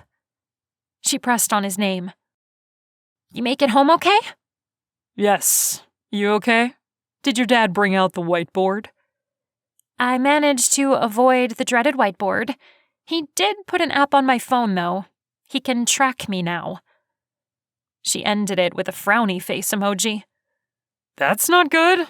Does that change our plans? No. I found a way around it. How? I'll give Trudy my phone after school. Then I'll get it from her after our workout. You're devious. That made her grin. If only you knew.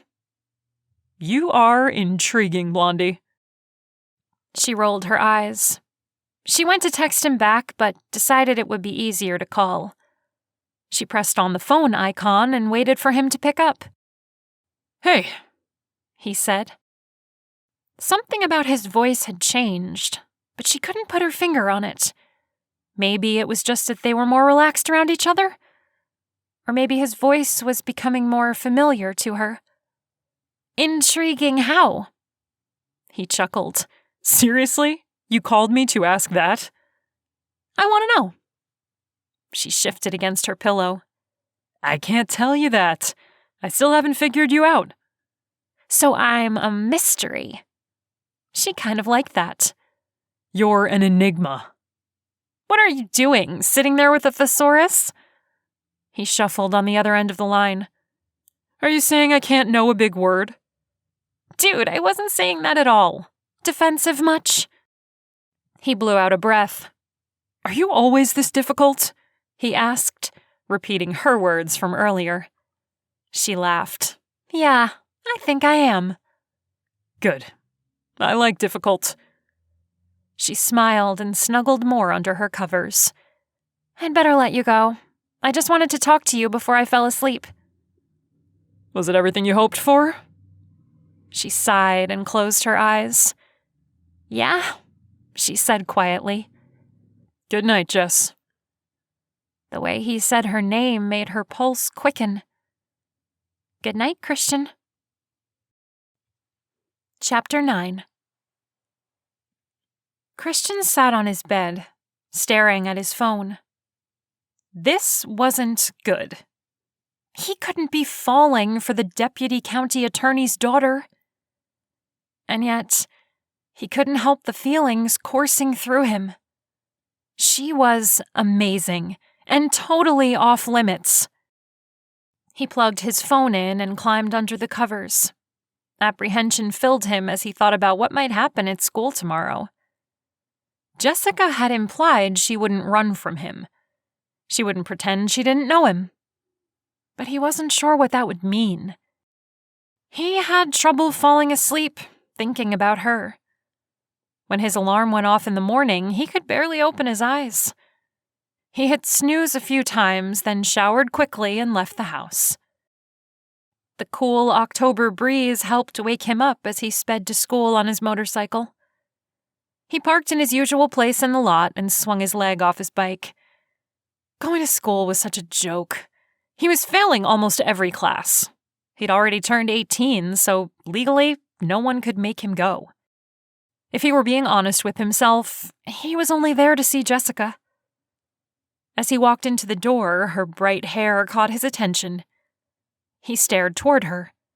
She smiled when she saw him. "Hey, Christian, this is my friend Trudy." He gave the girl with the dark hair a half wave. What's up? Trudy looked him over. "Hi."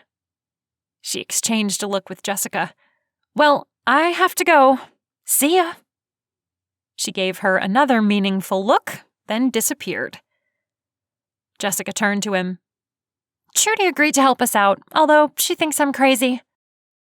He rested his arm on the locker behind her and leaned in. Are you? Her lips curled up into a smile. "Most definitely." Christian stepped back before Jessica could lecture him on appearances and making sure her cousin didn't see them together. Is today a rock music day or a no music day? "It's a classical music day, and I'd better not get any guff from you." So is that what you listen to? Classical? "I grew up on all kinds of music, but no, that's not my jam." She opened her locker and pulled out her books. What is your jam? She gave him a flirty smile. "Maybe you'll find out." The urge to pull her into his arms and kiss her senseless was almost too overpowering. She had no idea how much she drove him wild, did she? He picked up a strand of her purple hair. You're impossible. The bell rang. She pulled back. "See you in science class." He let out a breath. Yeah. He watched her disappear into the mass of students. He stared down the hallway toward his first class. Mr. Brown, the principal, stepped into the hall and signaled him. Christian, how are you? He fell into step beside him. Heat crept up Christian's neck. He liked Mr. Brown. He just had a way of making him feel guilty. I'm fine. Mr. Brown had these piercing eyes that seemed to see through a person.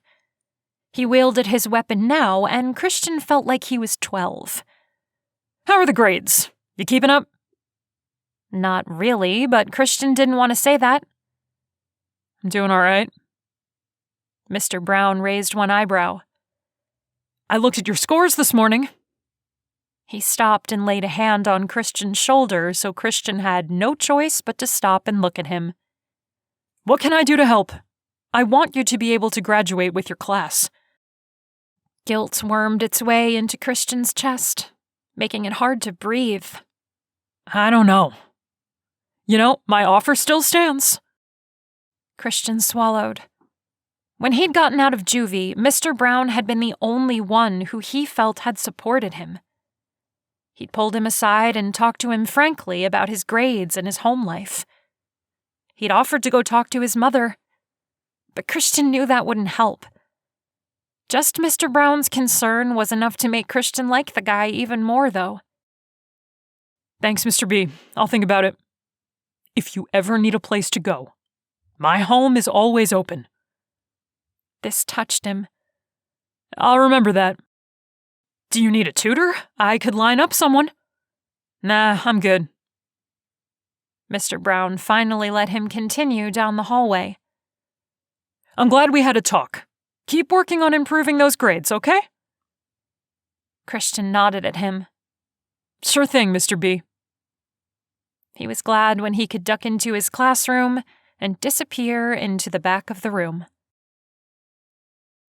Jessica pulled her car up behind Christian's motorcycle and watched him slide his helmet off. She was in trouble and she knew it. She was careless at school, flirting with him where anyone could see, and now she was at his house, and she no longer cared about the science project. All she wanted to do was flirt with him and get him to kiss her.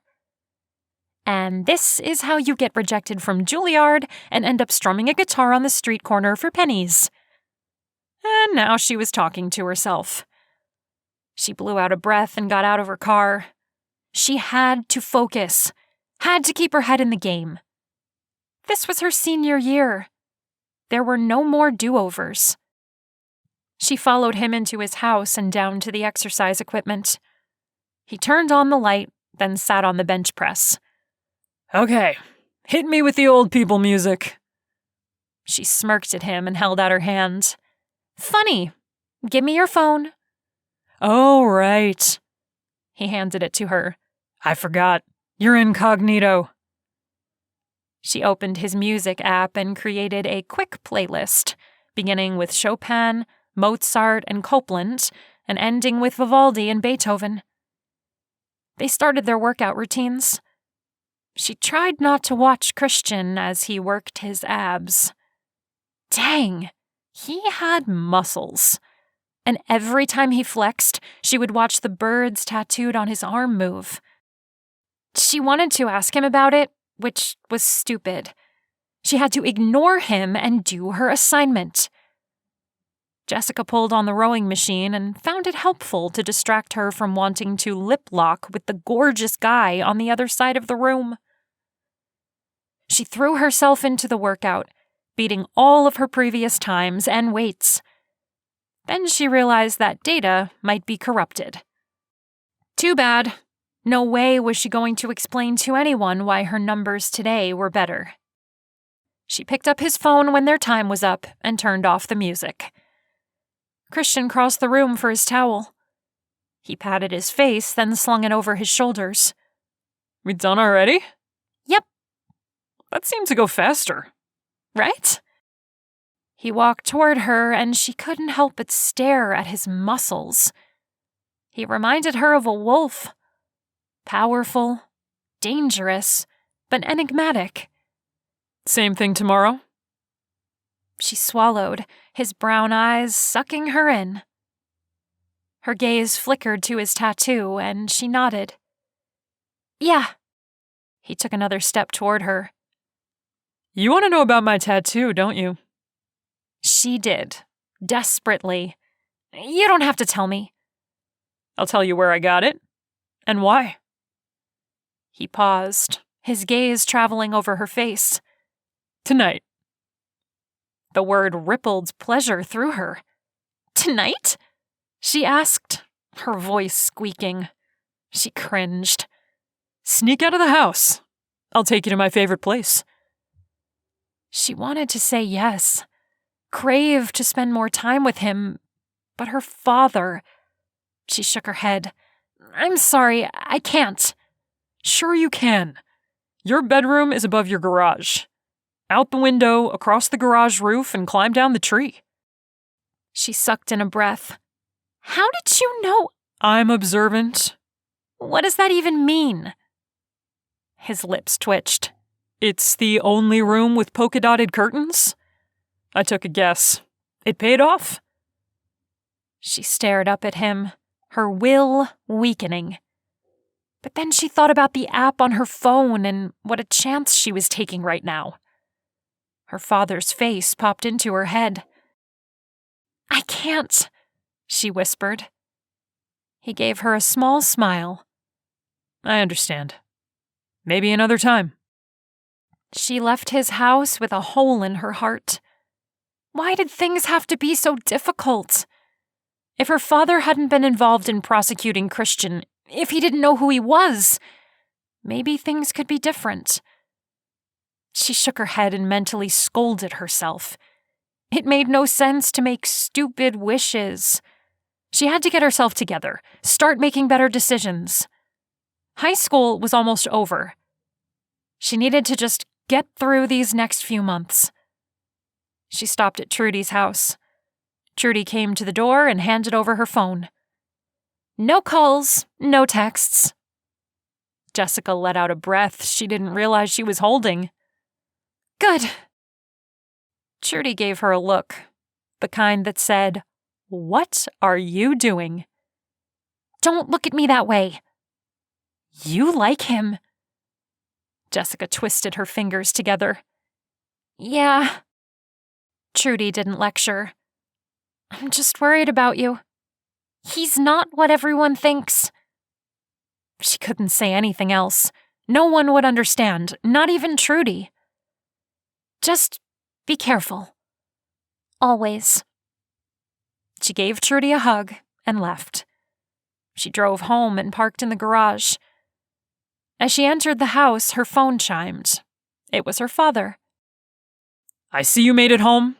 I hope you had a good run with Trudy, although you stayed indoors the whole time. Oh my gosh! What was he doing? Sitting there watching her GPS this entire time? This app was going to put her in the grave. She texted him back. We worked out on her home gym. Ah, I see. She clenched her teeth. She wanted to punch him in the throat. Didn't he realize how horrible that app was? It was an invasion of her privacy. Another text came in. Something's come up. I have to work late again. I won't be home until after 10. Will you be okay for dinner? She stared at her phone, her mind racing. He wouldn't be home? Her pulse quickened and she took in a shallow breath. Christian. Maybe she could sneak out and not even have to use the window. She answered, I'll be fine. Then she pressed on Christian's name. Guess what? Dad won't be home until 10. I can go out with you after all. Chapter 10. Christian pulled up in front of Jessica's house. The sun hadn't set yet, but the shadows were getting long. His nerves made him jumpy. He should not be doing this. He knew taking Jessica out could lead to trouble for him, but he couldn't help himself. She was like a drug, and he needed more. She came out of the front door. She wore jeans that matched her hair and a cropped denim jacket. She eyed the motorcycle as she got closer.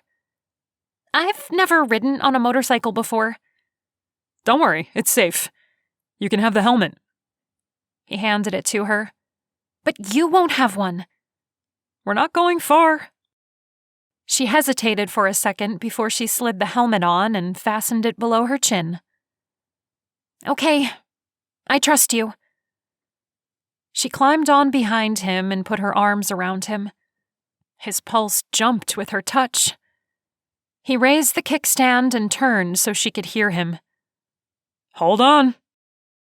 Her arms tightened and he took off. He loved the speed of his motorcycle, the wind in his hair, the feeling of such freedom. He may have showed off a little as he sped down the highway toward the lake. He loved the way Jessica clung to him. Clover Lake was only a couple of miles outside of Rockford, and this time of year he was sure no one would be at his favorite pier. He slowed as he neared the turn, his wheels crunching on the fallen leaves. He followed the winding trail lined with yellow trees until he got to the small dirt lot. He parked and let Jessica swing her leg over before he got off his bike. She looked around the small clearing. This is a different side of the lake than I'm used to. Most people go to the other pier because that's where the grills are. But I like this side. He tentatively reached out and took her hand. An electric zing shot over his skin.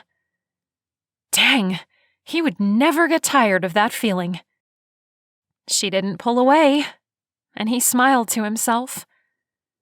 He walked with her to the end of the pier. Then they sat down. A light breeze blew, rustling the fall leaves. She peered over the edge, into the water. Why do you like this side? The turtles. He scanned the water, looking for one poking its head up.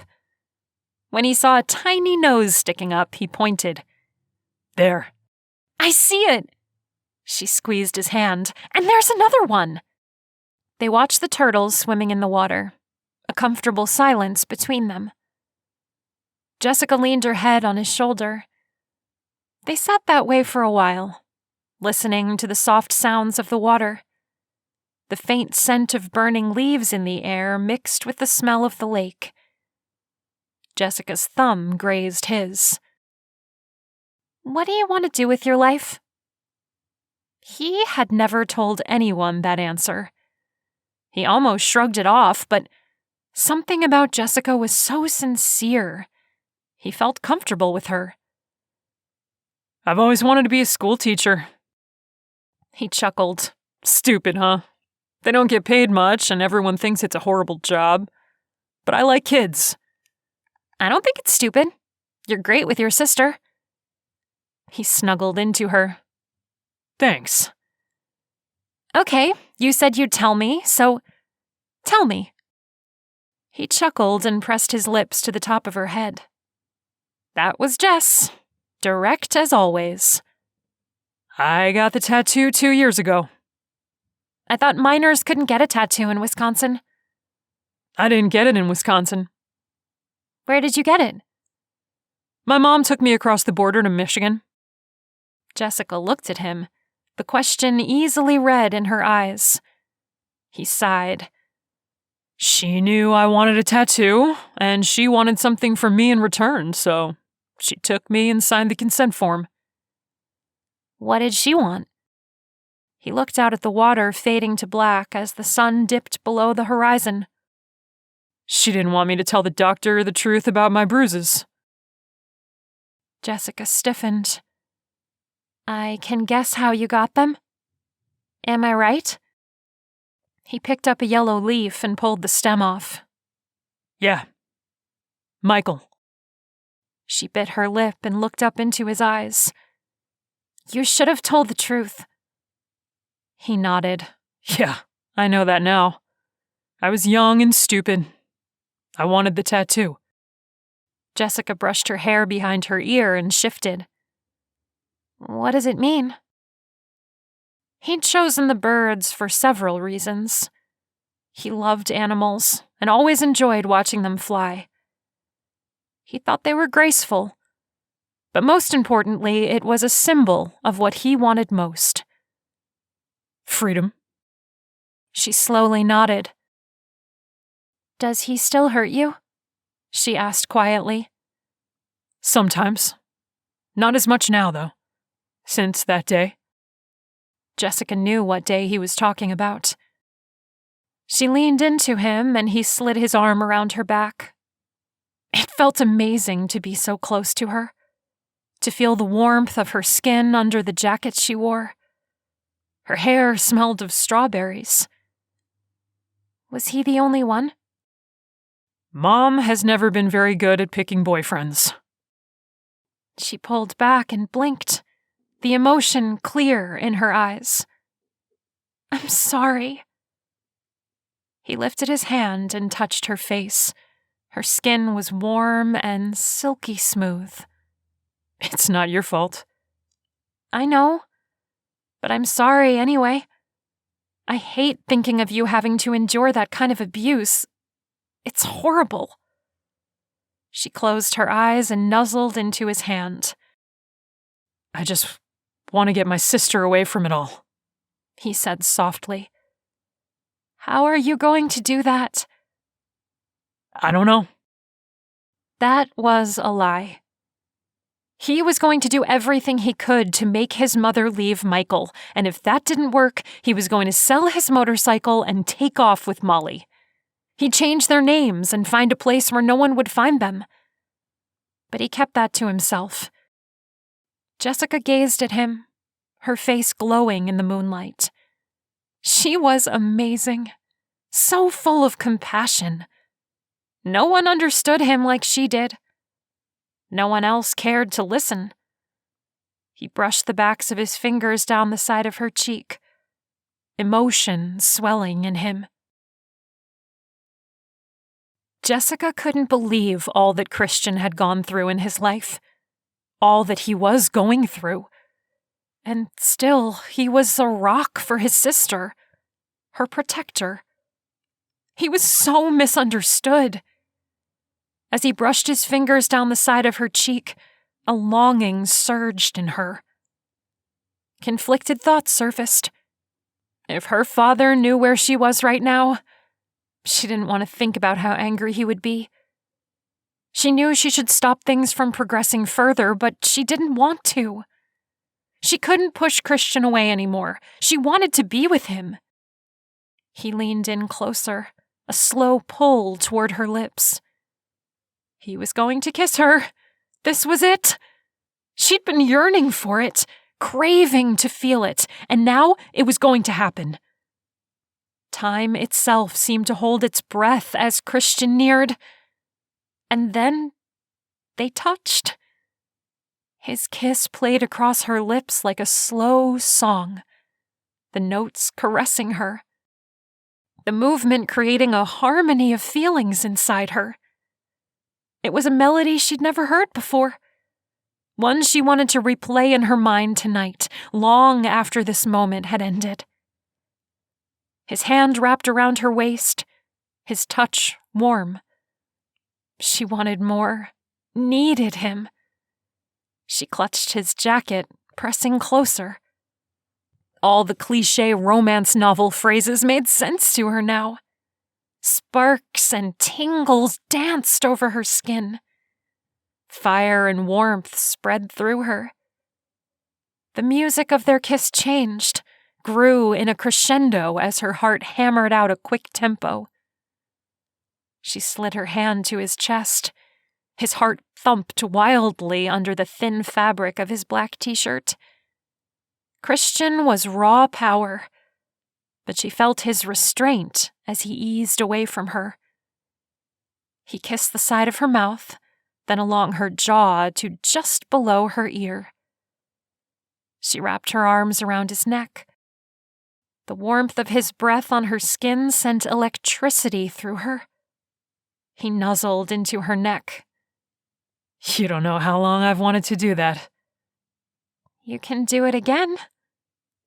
She smiled as his breath hit her with his chuckle. I'd better get you home. I don't want a chance being late. We have an hour before my father is supposed to be home. He drew a lazy pattern on the back of her hand with his finger. I know, but it will take a few minutes to get you there.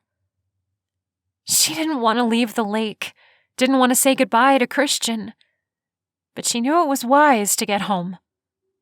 Will you kiss me goodnight on my porch? He smiled at her. It would be the proper thing to do. All right. She hopped up, her legs cold from sitting on the pier. Let's go. He stood as well. Aren't girls supposed to hold back? Let a guy chase her for a while? Jessica started toward the bike. I told you, I don't play games. He caught her around the waist and pulled her back to his chest. He leaned close to her ear. Her heart rate sped up. And I told you, he whispered. Some games are fun. She wiggled free from his grasp and turned around to face him. I guess you'll have to show me what you mean. He leaned in close, his lips just an inch from hers. Challenge accepted. He climbed on his motorcycle and held out the helmet for her. She slid it on over her head as she tried to get her breathing under control. Dang him! He did that on purpose. She wrapped her arms around him, his abs as hard as stone. She closed her eyes and pressed into his back as he started up the bike and got back on the highway. The thrill of the speed was intoxicating. She'd never ridden on a motorcycle before, and she loved the feeling of flying through the night. It was a little bit dangerous, a little bit crazy, and she was quickly getting addicted, not only to the bike, but to the man she clung to. When he pulled up to her house, disappointment flitted through her. He was going to leave, and she didn't want him to. He parked on the street. She pulled off the helmet and set it on the back of the bike. Christian took a step toward her. Is this where I give you that goodnight kiss? She held in a smile. We're not at my door. What if I give you one here, then another when we're on the steps? Is that your final offer?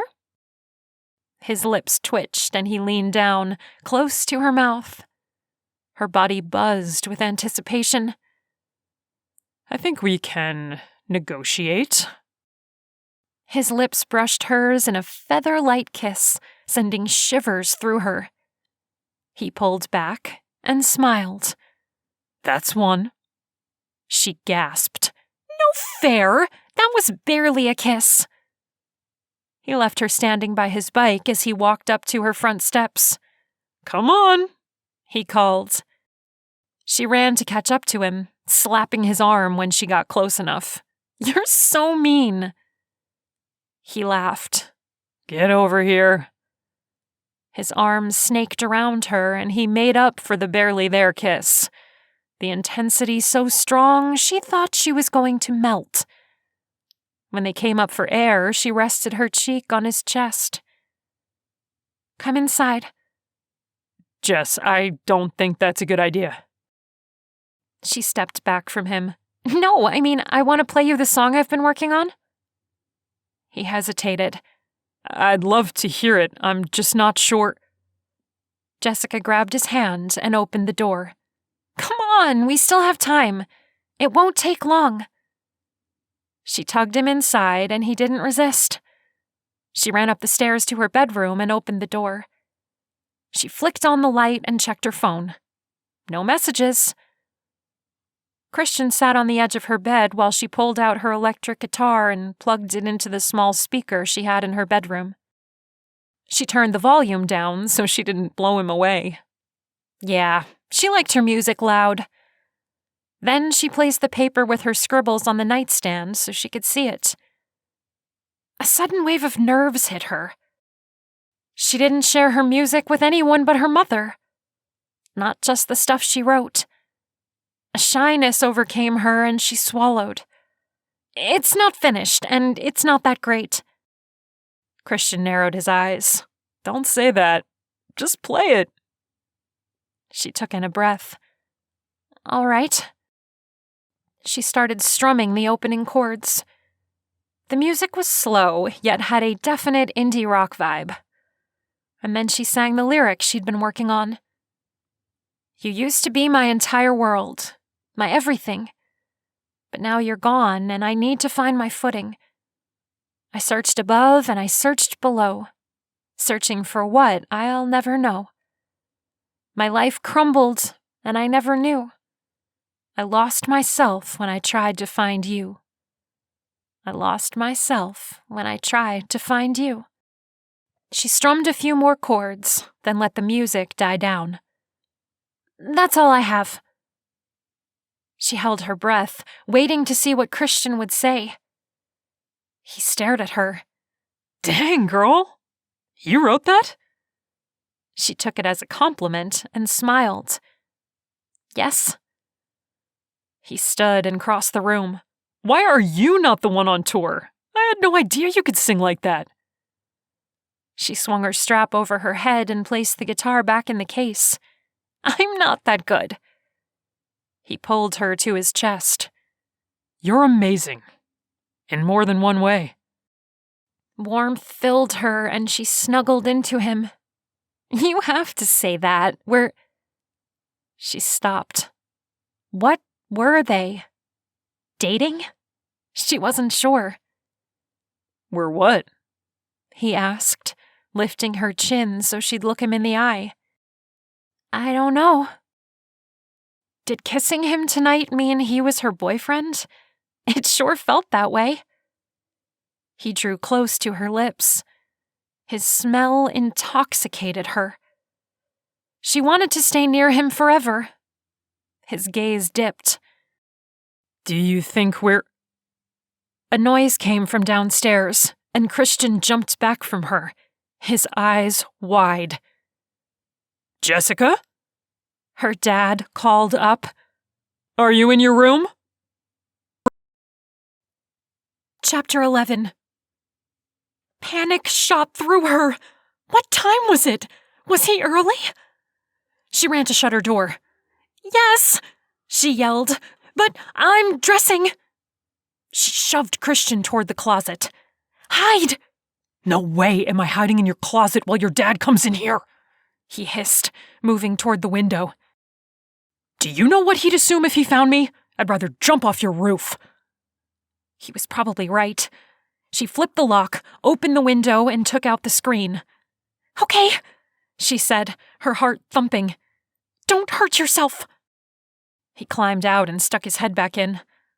I guess we'll have to finish this tomorrow. He kissed her, then disappeared into the darkness. She shoved the screen back and closed the window as she heard her father knock on the door. Jess? Who's in there with you? Crap! He heard them? She grabbed her robe and shoved her arms in, then tightened it around her. Then she opened the door. "No one's in here," she said, trying not to choke on the lie. "I was just getting dressed." Whose motorcycle is that outside? She swallowed, her throat closing up. "There's a motorcycle outside?" His eyebrows knit together as he scanned her room. Yeah. No one you know? Must be someone visiting the neighbors. The lies just kept coming. She was a terrible person. Guilt made her sick to her stomach. Why didn't you answer my texts? She grabbed her phone. "I must have my ringer off. Sorry, I didn't hear them." At least that was true. Okay, sweetheart. I just wanted to say goodnight. "Good night, Daddy." She hadn't used that term in a long time, and it made her feel even guiltier. He kissed her forehead and exited her room. She plopped down on her bed, her emotions in a jumble. Her fingers touched her lips. They still hummed with Christian's kiss. Still tasted of him. But she couldn't enjoy the moment anymore, not with the guilt racing through her veins. She was a horrible daughter. What in the world was she doing? She couldn't do this anymore. The lies were killing her. Yet she couldn't step away from Christian. She was in too deep and had no idea what she was going to do about it. Jessica searched for Christian the next day at school, but he wasn't there. As she stuffed her books in her locker so she could go to lunch, she worried she'd made a mistake kissing him. He was everything she shouldn't be attracted to. Yet she couldn't help how she felt about him. The loud lunchroom was a welcome distraction. She grabbed a tray and stood in line to get her salad and a bottle of water. Jack entered the lunchroom. She expected to see Destiny following after him, but he was alone. She watched as he walked over to another girl. Trudy joined her in line. "Hey, what's up?" Jessica scowled and raised her chin in Jack's direction. "Sleaze alert." Trudy followed her gaze. "Is that your ex?" "Yep. The one who convinced Destiny he was not cheating. And here he is, flirting with brunette Barbie." Trudy wrinkled her nose. "Is he flirting? They look like they're just talking." Jack reached out and took the girl's hand. "Oh," Trudy said, shaking her head. "Never mind, he's definitely flirting." Jack kissed her hand, and brunette Barbie giggled. "Man, he's a scumbag. Where's Destiny?" Jessica slid her tray across the metal bars. "Apparently not in here." "Are you going to tell her what you saw?" Trudy grabbed a chocolate milk. "Seriously? Chocolate milk? What are you, a third grader?" "I need some sugar in my bloodstream. Don't be a hater." "I've tried to tell Destiny to stay away from Jack. She won't listen to me." Jessica typed in her code so the lunch would go on her account. If she wants to date a cheater, she'll find out eventually it was a bad idea. She picked up her tray and walked to their usual table, but it wasn't empty like normal. A guy sat in her spot. He had sun-bleached blonde hair, and she didn't recognize him. Jessica set her tray down on the opposite side of the table and sat down. "Hi." He looked up from his sandwich. "Sorry, is this your table?"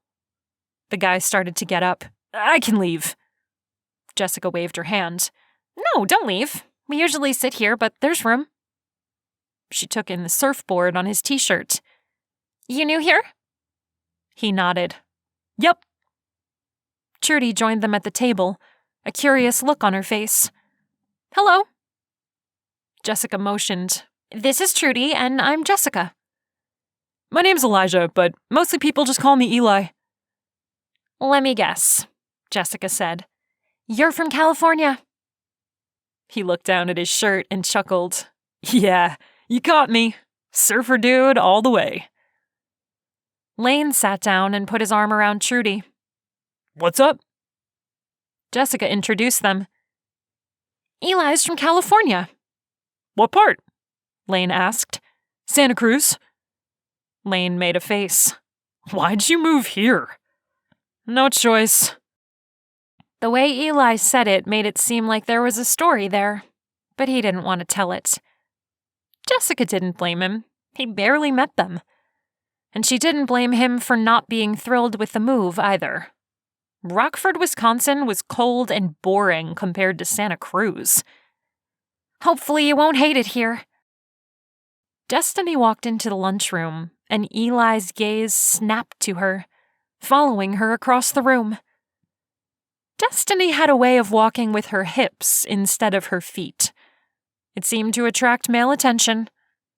His lips curved up into a smile. I like it better already. Chapter 12. Jessica shifted her feet as she pressed Christian's doorbell. He hadn't been at school, and she hadn't spoken to him since he snuck out her window. He didn't answer her text this afternoon, and she was still unsure what she was going to say to him when he opened the door. She hated lying to her father. She'd been so racked with guilt, it had been impossible to sleep last night.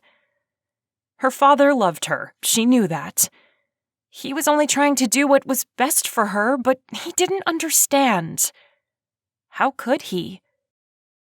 She'd debated telling Christian she couldn't see him anymore. They could collect the data for their project separately. She wouldn't have to continue to lie to her father. But the thought of that made her chest tighten and her mouth dry up. Things between them had progressed too far. She really liked him. And he wasn't a bad kid. He'd just been put in a particularly hard situation. The door opened and Christian stood there, holding an expression she couldn't decipher. Are you okay? He stepped out onto the stoop and shut the door behind him. I can't talk. You need to leave. Why? What's... Just go. There's been a big blow-up. I'll talk to you later. He disappeared back into his house and shut the door. Jessica turned, emotions warring with each other. She was hurt that he turned her away, but also worried. What did he mean there was a big blow-up? Were he and Molly safe? She walked back to her car, feeling numb. Should she call the police? What good would that do? Michael was a cop. She had no idea what he'd done. What would she even report? She went back to Trudy's house and got her phone. Then she went home. What else could she do? Her nerves were frayed by the time she got in her bedroom. A text came through on her phone. It was from her father. Not working out today? Frustration and anger flashed through her. She couldn't believe he was stalking her every move. She fired off a quick response. Stop spying on me. I hate this app. As soon as she hit send, she felt bad, but the anger in her didn't allow her to apologize. She turned the ringer off on her phone, tossed it on the nightstand, and curled up on her bed. Exhausted, she closed her eyes and fell asleep. She awoke to a tapping noise. As she tried to orient herself, she realized the sun had gone down and she'd been asleep for several hours. She grabbed her phone, worried that her father had been trying to get a hold of her. Just one message from him. I'm sorry. We'll talk when I get home. I have to work late again. See you later. The tapping noise came again. What was that? She glanced to the window and almost screamed. Christian was there. She jumped up, her heart pounding. She opened the window. "What are you doing?" I had to come talk to you. Michael broke my phone. I couldn't call first. I'm sorry. Jessica pulled out the screen and Christian climbed in. She leaned the screen up against the wall and turned to him. "Is everything okay? What happened?" My mom and Michael had a huge fight. It was bad. But she ended up kicking him out of the house, which is the best thing that could happen. I've been telling her to do it for the last 2 years. She couldn't believe it. He's gone? He was packing his things when you came over. Relief poured over her, and she rushed to him, throwing her arms around him. "That's the best news! I'm so glad you and Molly are safe now." He hugged her close. Me too. There was a hesitation in his voice that she didn't understand. She looked up at him. "Is there more to the story?" He took in a deep breath and let it out slowly. Can you come with me? I want to talk to you. She didn't miss the fact that he hadn't answered her question. But even as his invitation sent a thrill through her, reality splashed cold water on it. She shook her head. "I can't. My father is going to be home any second, and he's not exactly happy with me." He cupped her face. Then I guess we don't have a lot of time. He leaned closer. "A lot of time for what?" For this? His lips caressed hers, and she closed her eyes. His kiss was slow, going against what he'd just said, taking time to explore her lips. She wasn't going to complain. The sizzle between them sent cascades of pleasure through her. She could kiss Christian forever. The thought almost startled her. How wrapped up in this guy was she becoming? And she didn't even know if he thought of her as his girlfriend. She pulled back from him. "We should finish our conversation from last night." I thought we were finishing that conversation. He dipped again to kiss her. She kissed him back, but then pulled away. "I mean, with words." He smiled at her. All right. If you want to label what we are, go ahead. "No, wait a minute. It's not fair to put this all on me. What about you? Do you think of me as your girlfriend?" His gaze turned soft. I think of you every second of every minute.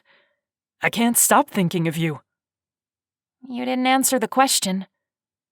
If I call you my girlfriend, will you shut up and kiss me again before I have to climb out of that stupid window? She couldn't help it. She giggled. "All right." He pulled her tight to his chest. Good. Because you're driving me crazy, Blondie. He kissed her and she slid her arms around him. Her bedroom door flew open and her father entered. "Jessica!" She jumped back from Christian, her heart in her throat. "Daddy!" A panic enveloped her. She was in so much trouble. Her father's eyes narrowed and he turned a deep shade of red. You. He pointed to Christian. Get out of my house. Christian stood there frozen, showing no emotion. His jaw clenched and he gave a slight nod. Yes, sir. He turned toward the open window. Use the front door. Her father looked like he was going to have a stroke or pass a gallstone. Christian nodded once again and brushed past him. Jessica heard his footsteps on the stairs, then the front door opening and closing. Her father shook his head. What in the world were you thinking? Is that who you've been sneaking around with behind my back? I knew you had been lying to me, but I never would have imagined. Jessica's mouth felt like it was full of rocks. I can explain. The words were out before she could stop them. The worst part was, She didn't think she could explain. Go ahead then. I'm waiting to hear this fantastic explanation of why you were making out with a boy, a juvenile delinquent, in your room. Jessica wilted. She sat on her bed, her mind racing. He's not a delinquent. She wanted to slap her forehead. Lamest thing ever uttered. Why wasn't her brain working? Her father was on the edge of losing his cool. She'd never seen him so upset before. He worked his jaw. You are grounded, young lady, and you've lost your phone privileges. He held out his hand to her. She panicked and grabbed her phone, hugging it to her chest. No! His head looked like it was going to explode. And you're losing your bedroom door. Want to push me further? Jessica balked. What else would he take away if she didn't give in? She shoved her phone at him, tears streaming down her face. You will meet me downstairs in 1 hour so we can talk. We both need to cool off first. He turned on his heel and marched out of her room. She wanted to scream at him, throw something against the wall, smash something. But she knew it was useless. Her phone was gone, her privacy was gone, and she was going to have to sit through another lecture. Chapter 13. Christian stood outside of Jessica's house, listening to her father's words. No yelling. That was good. He was used to a lot more screaming at his house. Still, he wanted to be sure Jessica was all right. Her father looked like he was going to spontaneously combust or something. A noise came from the backyard and a figure emerged. Michael. He wasn't on duty. He shone a flashlight in Christian's face, blinding him. What are you doing, Christian? You're not peeping, are you? The cold way he spoke sent a snaking fear through Christian. What are you doing? Following me? Michael took a step closer. His dark eyes were like coal, black and menacing. I don't think it's proper for you to be standing outside of this young woman's home. What would her father think? I'm leaving. Christian turned to walk towards the street where he'd parked his bike, but Michael grabbed his arm and yanked him back. Don't walk away from me. Christian's hands fisted involuntarily. Leave me alone, he said, his voice low. Michael stepped close, his eyes narrowed to thin slits. I'll leave you alone if you stop coming between me and your mother. His breath reeked of alcohol and his fingers bruised. Christian stumbled back from him. Let me go, he said. Michael released him.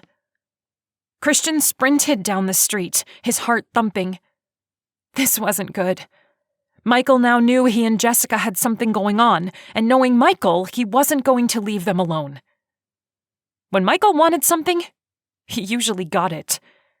And judging from the last time Christian stood up to him, his own mother couldn't be counted on. A sick feeling spread through him. He mounted his bike and took off. He'd circle back around after Michael had left just to make sure Jessica was still okay. Then he had to figure out what to do about Michael. After her father removed her bedroom door, Jessica had to endure the whiteboard for an hour while her father lectured about lying and the dangers of boys with bad intentions. He forbade her to see Christian again. Inside, she seethed. Her father didn't know anything about Christian. Not the man she'd gotten to know. He would never do anything to harm her. She knew this with all her heart. She stared at the clock while her father marked up the board.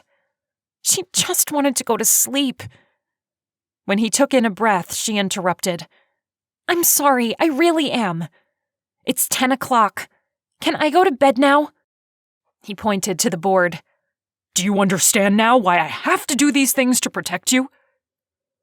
She couldn't talk back to him or she'd have another hour of the red marker. Yes. Okay. He walked to her and kissed the top of her head. You know I love you, right?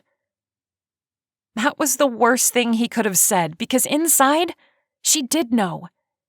He was trying to do his best. He just didn't realize Christian wasn't who he thought he was. Right, she said, suddenly drained. Upstairs, she scrubbed her face and climbed into bed. When a tapping sound came at her window, she bolted out of bed. Christian was on the other side of the glass. She ran to her window and unlocked it, sliding it open. What are you doing? You can't come in. I know. I just wanted to make sure you were okay. Her heart melted. I'm fine. She glanced at the gaping hole that used to be her bedroom door. I lost my door and my phone. I heard. The floorboards downstairs creaked. Jessica swallowed. You'd better go. I'm not allowed to see you anymore. If he finds you here, he'd blow a gasket. I'll talk to you tomorrow, at school. Promise? He placed his hand on the screen and she did the same. She could feel the heat of his skin through the mesh. Yeah. Christian disappeared and she closed her window and slipped back into bed. All her anger and frustration melted away, and she fell into a deep sleep. Jessica scanned the hallway for the 10th time. No sign of Christian. Trudy nudged her. What's the matter? You're not listening to a word I've said. Guilt soured her stomach. I'm sorry. She should have been listening. She was a terrible friend. You're looking for him, aren't you? When Jessica didn't respond, Trudy shook her head. He is bad news, girl. When are you going to see that? That's just it. He's not bad. He's so unlike that. Trudy gave her a flat look. He skipped school. Is he even going to graduate? He's not what everyone thinks. Trudy narrowed her eyes. Do you hear yourself?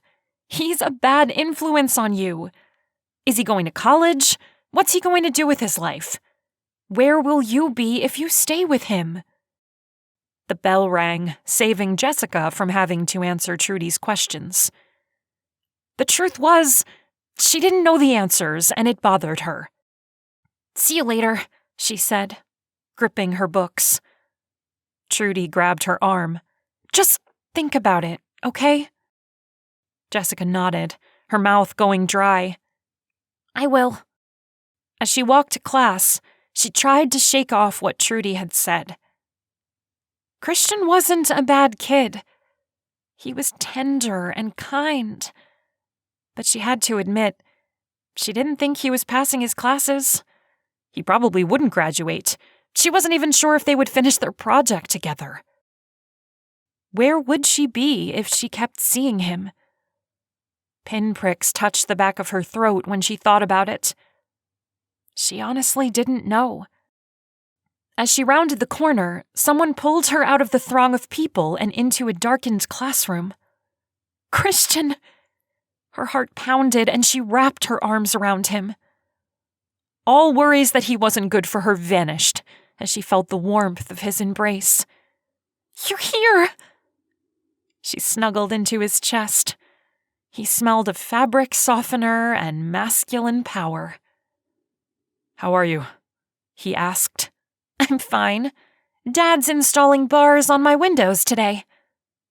He kissed her neck. I'm sorry. That's my fault. She looked into his chocolate brown eyes. It was worth it. His eyebrow quirked up. Worth it, huh? He leaned down close to her lips. Worth it how? You're such a tease. He kissed her, then pulled back and sobered. You should get to class. The crowd was thinning as students made their way into the classrooms. What about you? The words just came out, She hadn't meant to say them. They sounded so accusatory. He brushed the backs of his fingers down the side of her cheek. I don't care about class. Trudy's words plagued her. Is he even going to graduate? I know, but you should. He chuckled, but there was no mirth behind it. I'm just trying to survive, Blondie. His mouth quirked up in a half smile, which, for some reason, made her angry. What was wrong with him? Why was he treating this so lightly? This was his future. School's not a joke, Christian. Stop treating it like one. He held up his hands. Hey, I'm here, aren't I? Are you going to class? Of course. Relief washed over her. She took his hands in hers. Good. He stared at her. What's wrong? She balked under his scrutiny. Nothing. Something's bothering you? The second bell sounded, and Jessica jumped. She was late. She stood on her toes and gave him a quick kiss. I've got to go. She turned and rushed off before he could say anything else. As she sat in class, her emotions and thoughts jumbled inside of her. Was Trudy right? Was Christian a bad influence on her? And if so, what was she going to do about it? She felt bad for reprimanding him about going to class. That was stupid. She wasn't that kind of person. Why was she acting like that? He was doing the best he could. And yet, a part of her worried that Trudy was right. At lunch, Jessica scanned the cafeteria, looking for him. When she didn't see him, she joined Trudy at their usual table. Eli was sitting there again. Lance came and sat next to Trudy. He leaned over and gave her a lingering kiss. "Stop it," Jessica said when the kiss didn't end. Trudy slapped her thigh. "Where's your man?" Wait, Jessica has a man? Lane looked confused. Why didn't I know this? Eli raised his eyebrows, ready to get in on the gossip. "Oops." Trudy put her hand up to her mouth. "Sorry." A secret man? Oh, this is good. Tell me, who is he? Lane said. Jessica tossed Trudy a scowl. "I don't have a man." Eli chuckled and pointed at Jessica. You're a bad liar. Right? It's written all over her face. She's totally in love. Trudy picked up her pizza and took a bite. Jessica ignored the tantalizing smell of cheese and dough and grabbed her apple. Christian walked into the cafeteria, and Jessica's pulse jumped. She couldn't help it. Her eyes were drawn to him. She watched him walk across the room and join the line. Oh no, tell me it isn't that guy. Lane frowned. Isn't he the one that went to juvie? Eli leaned forward. Whoa, seriously? Jessica tore her eyes away from him, but it was too late. She could feel her cheeks heating, and she knew she was blushing. "Yes, he is," Trudy said, "and I keep telling her he's bad news, but she ignores me." Jessica laid her head in her arms on the table and moaned. "I can't help it." Why? He's not that good looking, Lane said. Well... Trudy got a funny look on her face. Lane nudged Trudy. You think he's hot? Jessica sat back up in her chair. He's totally hot, Lane. Doesn't matter how hot he is if he's a loser. Trudy glanced at Christian again. Aggravation swept through Jessica. He's not a loser, she said, leaning closer so she didn't have to talk loud over the chatter of the lunchroom. He's just been dealt a bad hand in life. Trudy's gaze softened. I'm sorry, I'll stop saying he's a loser. I can tell you really like him. I do, but I've been forbidden to see him, so I don't know that it matters anymore. If my father finds out we're still seeing each other, he might ship me off to live with my mother on the road. Wait, How did your dad find out about the two of you? Trudy asked. I thought our phone plan was working. Jessica cringed. He caught me and Christian in my bedroom. Dude, that sucks, Eli said. At the same time, Trudy said, Wait, what? Girl, you can't hold out on me like that. When did that happen? Last night, and I didn't tell you because I know you don't like him. Trudy placed her hand on Jessica's shoulder. I'm sorry. You're right. I've been terrible. I should have been supportive instead of judgy. She leaned closer. What exactly were you doing in your bedroom? We were kissing. And your dad caught you? Trudy's eyes widened. Man, that had to be awkward. Yes, especially since he'd climbed in from the bedroom window. Trudy laughed. You're kidding! Eli jabbed Lane in the side with his elbow and mouthed, Wow. Nope. The window was open, the screen against the wall. Talk about embarrassing. I'm getting bars on my windows today.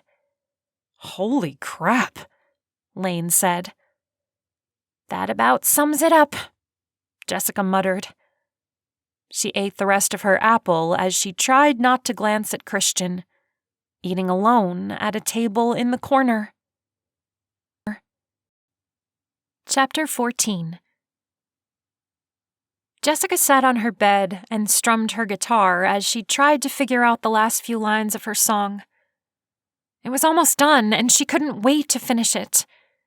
She picked up her paper and scribbled down another lyric.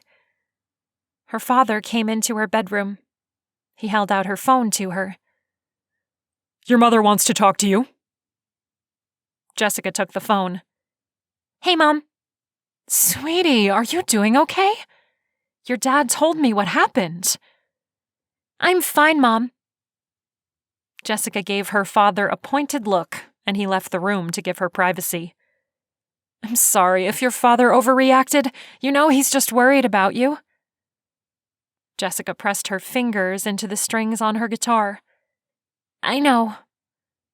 Tell me about this boy. Are you dating him? She hesitated. What exactly should she say? If she knew her father, he was listening from down the hallway. Not anymore. Your father forgets what it's like to be young and in love. An intense desire to have her mom home overcame her. Can you cut your tour short? I'm sorry, I can't, but I can talk to your father. Try to get him to lighten up a bit. Jessica blinked back tears. She didn't think her mother would react that way. Thank you. Now, about this boy. How long have you known him? Not long, but he's kind and caring, and he is so misunderstood. Her mother laughed. Did you know when I was dating your father he wasn't allowed on our property? Jessica's mouth dropped open. What? Why not? My father wouldn't allow a Republican in our home. He was livid when we eloped. I never knew that. Her mother laughed, a tinkling sound that came through the phone. Listen, I know it's hard, but try to understand. He's just trying to do what's best for you. Yeah. I trust you. You wouldn't let yourself get into trouble. Jessica pressed her lips together, glad she had at least one person on her side. Thanks, Mom. I love you, sweetheart. I love you too. She hung up the phone and went back to her song. Her father came in the room a little later and awkwardly picked up her phone. He stood there for a moment while she pretended he wasn't there. Listen, he said. She looked up at him. He seemed frazzled. I don't want you to hate me. Jessica blinked. Yes, she was mad at him, but that was all. I don't hate you. Your mother thinks I'm wrong. So do I. He sighed and sat on the edge of her bed. Maybe after you're no longer grounded, we can talk more about it. She couldn't believe it. It wasn't an admission that he was wrong, but it was a step in the right direction. Okay. He held out her phone. You can have this back. Her heart leapt and she grabbed the phone. Seriously? Yeah. He stood and walked toward the door. And I like your song. Thanks. After he left, her mood lightened. Maybe dating Christian wouldn't be impossible after all. Chapter 15. Jessica parked her car in the nearly empty school parking lot. She was early to arrive, but before school was the only time she got to spend with Christian. It was Friday, and since she was still grounded, she wouldn't get to see him all weekend. She entered the quiet school building and walked toward the empty science lab. When she entered the room, Christian stepped out from the shadows. Hey. He snaked his arms around her. She snuggled into him. How are things at home? I feel like I never get to talk to you. He pressed his lips to the top of her head for a moment. We haven't had much time. You're right. We need to talk. Jessica felt the gravity of his words. What's going on? I want to spend the day with you. Come with me today. Let's blow off school. Jessica shook her head, Trudy's warnings playing in her mind. I can't. Christian hooked his finger under her chin. It's just one day, I swear, that's all. I won't ask you to skip any other days. I just need you today. He kissed her lips and her head swam. What would it hurt to miss one day? Maybe it wouldn't be so bad. She could have her dad call her in sick. It wouldn't be a big deal, right? She took in a breath. I guess one day wouldn't matter.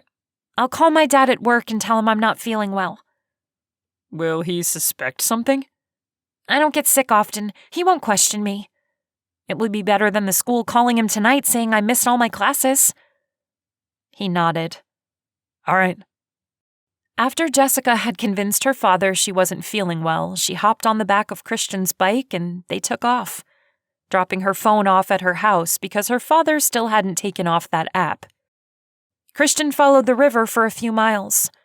Then he pulled off the road by the bike trail and parked his motorcycle in a small parking lot where joggers and bikers left their cars. The lot was empty. Jessica took off the bike helmet and hung it on one of his handlebars. The smells of dried leaves and crisp air filled her lungs. Halloween would be coming soon, her favorite holiday. Christian took her hand and they started down the trail. She loved the warmth his touch sent through her. What did you want to talk about? She asked. Let's just enjoy spending time together for a while. A sour feeling crept into her stomach. Something was wrong, and he wasn't telling her. She didn't like that. She looked at him. Tell me what's going on. You first.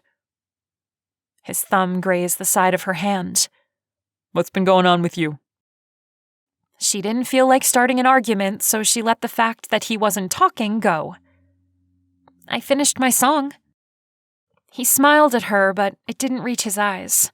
That's great. I want to hear it. I'll play it for you. Soon. She didn't want to tell him about what her mother had said. Didn't want to get his hopes up that they would be able to be together soon. She didn't even want to get her own hopes up. Sing it for me. Now. He leaned down and kissed her temple. She scoffed. I need my guitar. He stopped and she faced him. He brushed his thumb down her cheek, sending tingles through her. No, you don't, he said, his voice low. She closed her eyes. She'd never sung for anyone without her guitar. Nerves pricked through her, but she nodded. She continued down the walkway, her gaze darting down the trail. No one else was around. She sang the song, opening up a part of her she'd never uncovered for anyone. He held her hand and listened. After she finished, she looked up at him, feeling exposed. That was beautiful. His voice was heavy with emotion. The feeling in the air shifted, and Jessica nestled into his side while Christian put his arm around her. Why do you want to go to Juilliard? He spoke so softly she barely heard him. It's the best music school in the country? I know. But people make it in the music industry all the time without going to Juilliard, right? She studied him. What are you saying? I just think you could make it without Juilliard, that's all. Jessica bristled. Give up her lifelong dream? How could he think that was a good idea? I'm not giving up on Juilliard. I know it's hard to get in, but I've wanted to go there for as long as I can remember. Christian shifted and looked into her eyes. So you could please your mother? No. She took a breath and realized that might not be the full truth. Okay, maybe when I was younger, I was only doing it to gain attention from her. But music is in me now. I can't let it go. And getting into the best school in the country is a huge part of my plans for the future. He nodded, not saying anything else. She didn't like what he was implying. Why are you talking about my plans like they don't matter? They do matter. He was silent for a moment, and she looked up at him. He worked his jaw. Let's talk about something else. What do you want to talk about? Where do you see yourself in 10 years? That was an interesting question. I'd love to be a performer, but I also want a family. It's hard with my mother gone a lot, but she makes it work. Jessica stepped over a puddle of water. It must have rained last night. She turned to him. What about you? Where do you see yourself? A stable job. A stable life. But I'm not a white picket fence kind of guy. What kind of guy are you then? He walked with her, slowly, as he thought about it. I'd love to live in a glass house. You're kidding. Nope. I'd love to live in the middle of nature. As if on cue, a crane flew into view, dipping low over the water, then landing on a rock along the other side of the bank. They both stopped to watch it. Make sense? What about you? What's your dream home? If he'd have asked her 10 minutes ago, she would have said a mansion in Santa Cruz. She might be super jealous of Eli's past life. But now, the glass house in the middle of nature sounded like a dream. She wasn't going to say that, though. Anything I don't have to clean. He smiled, but there was still something hidden behind it. A sadness she couldn't pinpoint. Good one. What other favorites do you want to know? I already know what music you like. Jessica nudged him. How do you know that? I didn't tell you yet. He got that look on his face and she sighed. Let me guess. You're observant? Yep. You like classic rock. And what gave that away? Your song you wrote. And the songs you picked for our workout. Plus, I saw a few CDs in your room. Cheater. His mouth fell open. What? Hardly. All right, then. Two can play that game. I know what music you prefer as well. His lips twitched. Okay. Tell me. You're a metalhead. He seemed surprised. What gave it away? You sometimes wear that metal band t-shirt, and I saw your playlist when I was programming your phone. He laughed. Okay, you win. You're observant too. A cyclist breezed by them. She stopped and turned to him, tired of the weirdness between them. Thanks for admitting it. Right now, I'm observing that you're not telling me something. He bent down and picked up a pine cone, squeezing it in his hand. Michael's been hanging around. Her stomach turned cold. Hanging around like how? He followed me that night I went to your house. What did he want? Christian didn't look her in the eyes. He wants to get back with my mother. He wants me to help him do that. Jessica folded her arms. Well, that's out of the question. Do you think he would hurt you? Or your mom? I think it's just a matter of time until he hurts someone. She couldn't imagine living with that kind of fear. What are you going to do? I think I've finally convinced my mom to take Molly and go to a women's shelter. She admitted last night that she was scared of Michael. She's packing the car right now. Then what will you do? Go with him? He exhaled and peeled off several seeds from the pine cone. They won't allow me to. I'm too old to enter a women's shelter. Jessica could hear the distress in his voice. Then where will you stay? I'm leaving, Jess. His gaze met hers, and she could see the deep recesses of his dark brown eyes. Her throat closed up, and her heart thumped. What? You can't leave! I'm 18. I can get a job somewhere to support myself. The realization of what he was saying stung her eyes. This was not a fun day together. This was him saying goodbye. When? The word barely came out. Today. Her world tilted. So that's it then. He pulled her to him, crushing her to his chest in an embrace. He held her for the longest time before he spoke. Come with me, he whispered. His words danced over her skin, enticing her at the same time they terrified her. Go with him? Was he insane? She couldn't possibly, could she? Trudy was right. Her stomach soured. Christian wasn't good for her because even though what he was asking was impossible, there was a part of her that longed to run away with him. And that was the stupidest thing she could do. You can't be serious, she finally said. He smiled, but it seemed forced. You're right. I'm not serious. I mean, we barely know each other, and I can't become a high school dropout. I'm not quite 18 yet. I can't leave my family. I can't— Jess, he interrupted, placing one finger on her lips. His touch sent a zing through her, and she stilled. Shut up about why you and I won't work. I already know all the reasons. I've listed them out in my head 1,000 times. Jessica pressed her lips together, her heart pounding. She pulled away from him and turned to walk back the way they had come. She needed to get away from him, from his amazing touch and his kiss that turned her into putty. She couldn't allow herself to think about going with him. He hurried to keep in step with her. Are you upset? She forced herself to keep walking toward the parking lot. Yes. Do you want to talk about it? No. She couldn't talk about it. Her throat closed. He tried to take her hand, but she pulled away. She couldn't handle any more touches. Nothing else that could break her heart more than it already was. You should take me home. He raised his eyebrows. Now? Yes. She did everything she could to hold back her tears. I think that's best.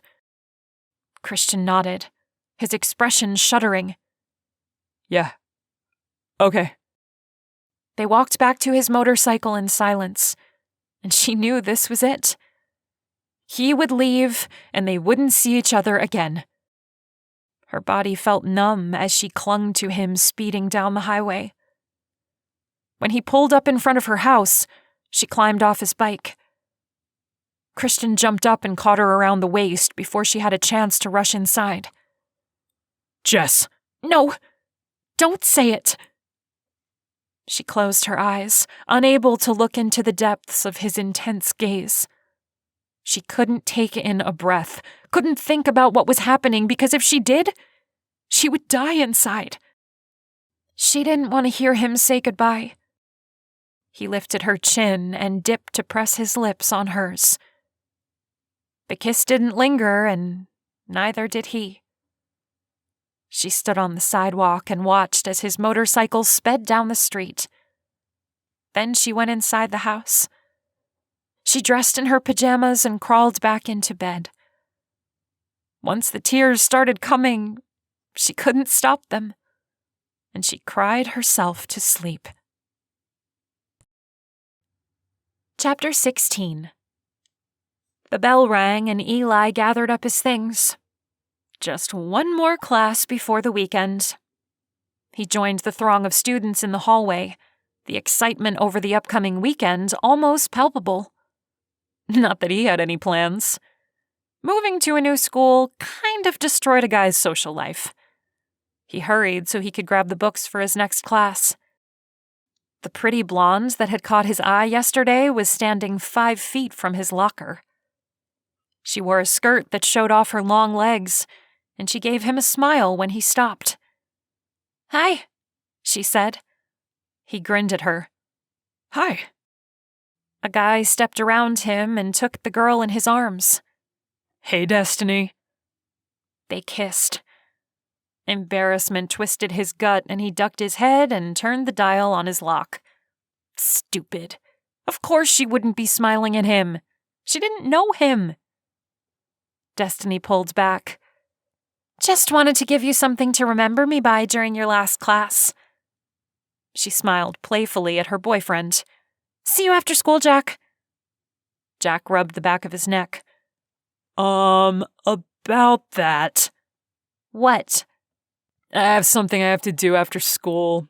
Sorry. He didn't seem sorry. He had that look on his face. The one guys get when they're trying to get away with something. "Oh." Her face fell. Her bottom lip came out in an adorable pout for a split second. Then she masked her hurt. "All right. Call me later then, okay?" Okay, babe. Destiny walked away and Jack blew out a breath. He opened his locker and shook his head. Man, I'm screwed. Eli couldn't help himself. He turned to Jack. What's wrong? He ran a hand through his hair and cringed. I made a stupid bet, and now I'm going to lose.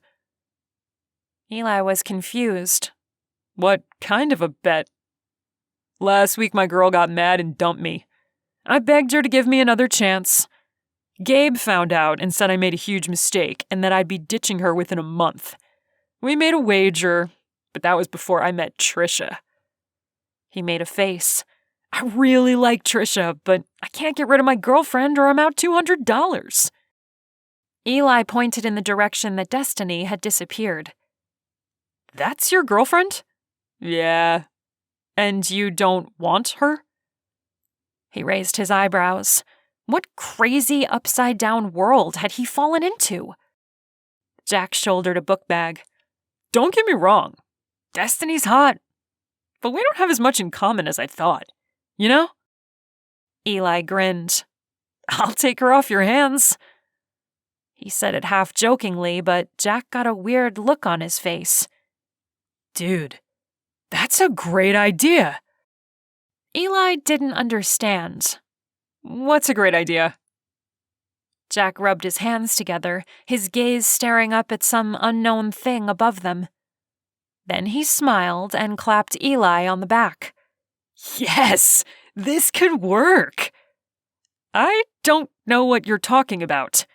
You flirt with my girlfriend, make her like you, then she'll dump me, I'll be free to date Trisha, and I won't be out $200.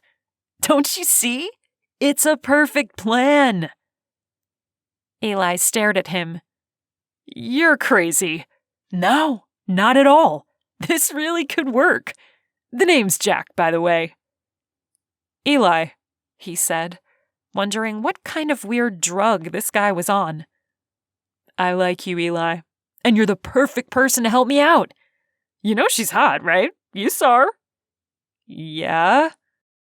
So why not do this for me? The flirting part wasn't a big deal. He'd gladly do that. It was the whole plan to deceive her he didn't like. It made him feel icky. I don't think so. I'll pay you. Jack glanced down the hallway, which was now almost empty. The bell was about to ring. $100. We can split the winnings. Was this guy for real? $100 to flirt with a pretty girl? You're kidding. Not at all. You did this for me, and I'll be able to rub it in Gabe's face for the rest of the year. I don't know. Eli could use the cash, thanks to his father, but he wasn't sure this was the way to earn it. Come on, all you have to do is flirt. That's it. Jack nudged him. An easy 100. Before Eli could respond, Jack said, I'll chat with you later. We'll work it all out. Eli nodded and rushed off to his next class. Had he just agreed to Jack's weird plan? He didn't remember saying yes, but that's kind of how it seemed it ended. He liked Destiny. Maybe flirting with her wasn't such a bad thing. Jack wasn't such a great boyfriend for her anyway. Maybe he'd be doing her a favor. Chapter 17. Jessica woke with a headache. The sun hung low in the sky, giving her room that orange, glowing, late afternoon look. She climbed out of bed and threw on her robe. She didn't feel like getting dressed. All she wanted to do was sit on the couch and watch something mindless on Netflix. She grabbed her favorite fuzzy blanket from the closet and turned on the living room TV. Her chest felt hollow, like she'd taken out her heart and forgotten to put it back. Christian was gone, and she would never see him again. The garage door made a low humming noise, and she knew her father was home. A minute later, he entered the living room. How are you feeling, honey? He asked as he took off his tie. Horrible. Rotten. Like scum. She sucked in a breath and forced a smile. Better. He walked to her and placed his hand on her forehead. I don't think you have a fever. Yeah, I don't think so. I'm glad you're feeling better. Are you hungry for anything in particular for dinner? We could order pizza and breadsticks. Her stomach rolled. No thanks. I'm not hungry. All right. He frowned and turned toward the stairs. He paused with one foot on the stairs. Let me know if you do get hungry. They say you're supposed to feed a cold. What about a heartbreak? She had no idea if the saying included that one. Jessica pinched her lips together and nodded. Her father left the room and Jessica nestled into her blanket. She watched 2 movies back to back, then started in on episodes of Supernatural. A soft snoring sound let her know her father had gone to bed somewhere in there. She didn't feel like sleeping since she'd spent a good portion of the day in bed. When she got hungry, she grabbed a Ben & Jerry's Chunky Monkey from the freezer and a spoon. No point in getting a bowl. She knew she'd eat the whole thing. She started up Supernatural again. Dang, Sam and Dean were good-looking. She wasn't sure which one was hotter. She'd have to watch a few more episodes to figure it out. A movement outside the window caught her attention, and she turned, her heart thumping. It was pitch black outside. She squinted but didn't see anything. Must have been her imagination. The ghosts on TV were getting to her. She scooped another bite of ice cream.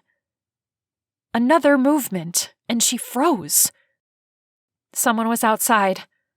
Relief poured over her when she realized it must be Christian trying to get her attention without alerting her father. She rushed to the front door and unlocked it, then pulled it open. No one was on the porch. She stepped outside and tried to see around the front of the house in the dark. "Christian?" she whispered. She desperately wanted to see him. A rough hand wrapped around her nose and mouth, cutting off a scream, and a man pulled her to his chest. It wasn't Christian. He wore a cop uniform. "Michael!" "Don't make a sound," Michael said, his voice threatening. "If you do, I will hurt you. Got it?" Her lungs were on fire. She needed a breath. She nodded and he lowered his hand. She gulped in air, her knees weak. She struggled not to throw up. "Where is he?" Michael hissed. "Tell me where they went." "I don't know." He tightened his grip on her arm. "I think you do." "I swear, I don't." He twisted her arm behind her and pain shot through up to her shoulder. She cried out. She couldn't help it. "Shut up and tell me where they went."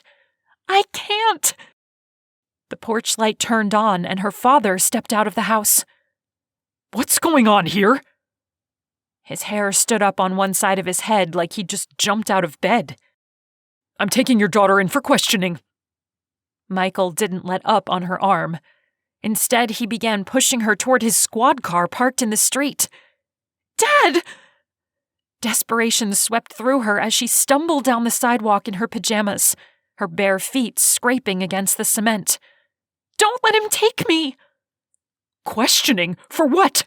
Are you arresting her?" Her father followed after them. "Do not interfere with official police business, Mr. Sharp. You can't question her without a parent present. She's a minor." His voice was laced with alarm. "Don't tell me how to do my job." Michael spat out the words as he opened the back door of his squad car. He shoved her inside. She fell onto the seat, her shoulder aching. He shut the door as she scrambled to sit up. Jessica placed her hand on the glass. Her father was yelling something about having his badge for this when Michael climbed into the driver's seat and took off down the street. Her pulse raced. This was not good. She had no idea what he was going to do to her. Was he taking her somewhere to hurt her? Her shoulder was already hurt. She couldn't imagine what Christian had gone through in his life with this kind of abuse. Michael pulled up to the police station and cut the engine. He opened the back door and grabbed her arm. "Get out." Jessica was too terrified to argue with him. She exited the car, stubbing her toe as she tried to keep up with him. He took her inside, down a few halls and into an interrogation room. He shoved her toward a chair. "Sit." She obeyed, her body trembling. She couldn't get her shaking under control. It felt like she was freezing and couldn't get warm. He sat opposite from her and leaned on the table. "Okay, young lady, you are in a lot of trouble, but I can make it all go away if you just tell me where your boyfriend took off to." Jessica swallowed. Answering him had only made him angry before, but she didn't know what else to do. She couldn't give him what he wanted. She didn't have a clue where he went. "He didn't tell me." Michael swore and hit the table with his fists, making her jump. "Do you realize what I could do to you? Do you want to go to jail? Do you know what girls like you deal with in jail?" She shook her head and didn't say anything else. She didn't want to make him angrier. "I know you spoke with him earlier today. I know he told you he was leaving." Dizziness came over her. Had he been there? Had he been listening to them? Or was he bluffing? Before she could find out, someone opened the door and she could hear her father in the hallway shouting, "I demand to be taken to my daughter." A female police officer came into the room. "Are you interrogating a minor without her parent in the room?" "No." Michael's eye twitched. A tense moment passed as they stared at each other. The female shifted weight. "Chief wants to talk to you." Michael looked like he was going to blow up. A few seconds ticked by and he let out a breath. "All right," he said, getting up. He pointed to Jessica. "Stay here." He left the room and her father entered. He was dressed, but his shirt was one button off, making it obvious he tossed the clothes on. He rushed to her side. "What happened? Are you hurt?" Jessica rubbed her arm. "My shoulder hurts." Her father turned to the female police officer. "I hope you realize I'm going to sue the city. I want that man's badge. He broke laws tonight. This is outrageous." He turned back to Jessica. "What was he interrogating you about?" He wants to know where Christian's mom went. Her father's brows pulled together. Why? What's going on? She left town to go to a battered women's shelter. Her father asked her some questions, and she suddenly couldn't keep any of it inside anymore. The whole story came out. After she told him everything she knew, she felt better. Her father talked to the police officers, and they let them go. Her father took her home and walked with her up to her bedroom. Jessica hugged him. "Thank you for what you did tonight." I'm sorry he hurt you, and I'm sorry I didn't know he was hurting Christian. What do you think they will do to him? From what I heard, he's already under investigation for other unrelated incidents. One officer implied there might even be criminal charges against him. And after tonight, I'm going to make sure he never hurts anyone else. Her father shook his head. I never would have believed it, but I think your friend was right. Christian? Yes. I think Mr. Connor is a dangerous man and deserves to go to prison. Jessica closed her eyes and let out a breath. Finally, justice was going to happen. Michael would be where he belonged. Too bad it happened too late. Christian had already fled the town to get away from him. Chapter 18. Jessica slept until almost 11. She'd needed it. She lazily rolled over and snuggled into her comforter. Too bad shifting had put pressure on her shoulder, which throbbed in pain. She tried to fall back asleep but ended up getting up when her shoulder wouldn't let her. She showered and dressed, going through the motions but still feeling like she was only half a person. Which was stupid. Christian was a high school crush. Nothing more. It wasn't like she was in love with him or anything. Her phone rang and she rushed to pick it up. Disappointment stung as she saw it wasn't Christian, it was her mother. She flopped backwards on her bed and picked up. "Hello?"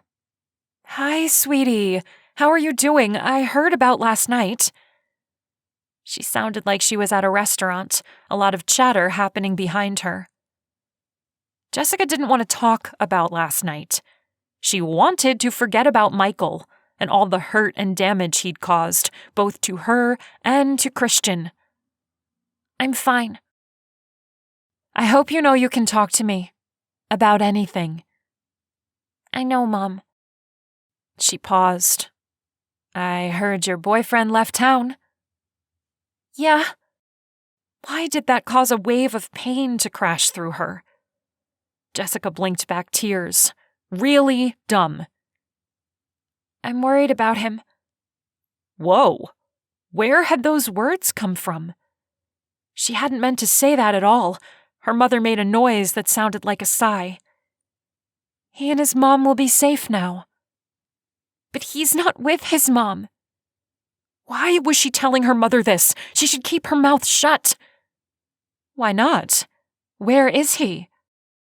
He said the women's shelter won't take him as an 18-year-old male. He was going to go find a job somewhere. I don't know where. Oh, dear. The tone in her mother's voice was not comforting. Christian was somewhere by himself, and she had no idea if he had a warm place to stay or a meal. She bit her lower lip and stared up at her ceiling. What should I do? Can you call him? He doesn't have a phone. I'm sure he'll be fine. He's 18. Maybe he'll even call you when he gets settled somewhere. Yeah, maybe. Jessica was pretty sure he wouldn't. His goodbye had been final. She sat up in bed and pulled on a loose thread coming from her coverlet. Can I ask you something, Mom? Of course. How do you know when you're in love? Her mother clicked her tongue. With your father, I knew I was in love when I chose him over music. She laughed. I remember there was this music festival in Chicago I was planning on going to, but your father had a job working at a packing plant and couldn't get time off, so I stayed home to be with him. My friends called me crazy, but that's what my heart wanted. I couldn't get enough of him. And when I wasn't with him, I felt like only half a person. Jessica's heart thumped. It was the same way for her. She wanted to be with Christian more than she wanted to do anything. Did that mean she was in love? How was that possible? She had only known him for a week. Can a person fall in love that quickly? Her mother sobered. Sweetie, I know you're worried, but everything will be okay. Have faith. Okay, Mom. She hung up the phone and sat, staring at the screen. After 5 minutes, she realized if she didn't get up and do something, she'd waste her day away. No reason to sit there and think of terrible things that could happen to Christian. She had to get on with life. She texted Trudy to see if she could come over, but she was busy with Lane. Of course. Sappy, happy love couple. Yuck. She texted Destiny. Maybe she was free. Want to go do something? Yes! Jack is off with his buddies, and I'm bored stiff. Jessica ignored the comment about Jack. Loser. Good thing he was busy. Maybe she could talk to Destiny about him today. She responded, Let's go out to lunch. I'll treat. You're on. Okay, I'll pick you up. Jessica pocketed her phone and went downstairs. Her father was in the living room, reading a book. He looked up when she walked in. How are you doing? I'm fine. I need to get out of the house. Can I go eat lunch with Destiny? Her father frowned. Aren't you still grounded? Crud. She'd forgotten about that. Her shoulders fell. Oh. Her father's expression softened. Maybe we can lift the punishment. Really? Yes. You can go to lunch. When will you be back? Jessica twisted her fingers. I don't know. I was hoping we could go see a movie or something after lunch. Her father swallowed, and she could tell he was trying not to lecture her. Okay, go have fun. But please call me to check in. Deal? Wow. Who was that, and what had he done with her father? I will, I promise. She grabbed her keys and headed out the door. When she backed her car out of the driveway, she thought she saw a motorcycle in her peripheral vision, and her heart jumped. But when she looked, it wasn't there. Had one sped by, or had she been imagining it? She tried to calm down as she drove to pick up Destiny, but she couldn't. She kept thinking that maybe Christian hadn't left town last night, and maybe he was hanging around her house. Stupid, really, but she couldn't help it. She wanted it to be true so badly. When Destiny climbed into her car, she immediately felt relief. I'm glad you weren't doing anything. I was going crazy at home. My dad said something happened with you last night. You got arrested or something? Jessica blew out a breath. No, not at all. A crazy cop took me in for questioning, breaking like a zillion laws. My father had a fit, and I think he's not going to be a cop anymore. Is that the cop that I heard about on the news this morning? He got caught stealing from the evidence room. Jessica hadn't heard this.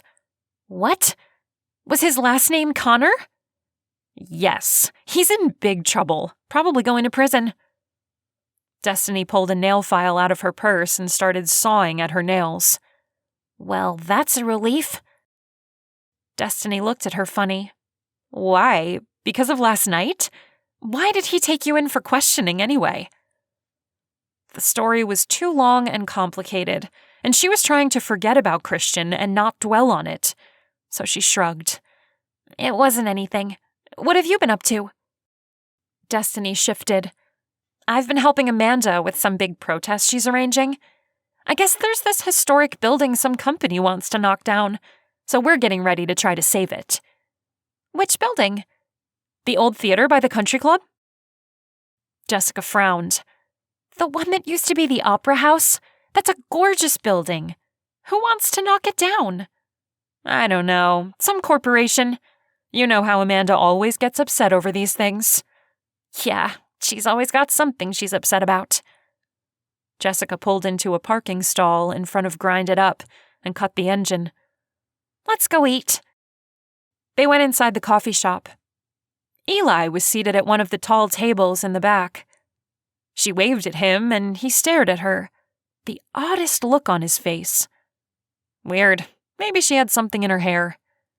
She subtly ran her hand through it before they stepped up to the counter.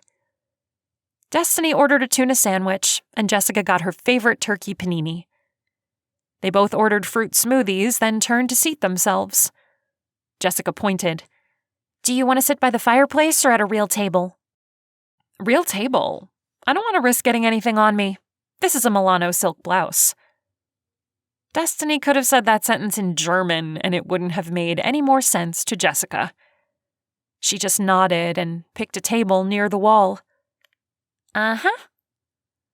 Destiny leaned closer. Don't look now, but that cute new kid from school is sitting at a table behind you. What, Eli? Her eyes grew wide. You know him?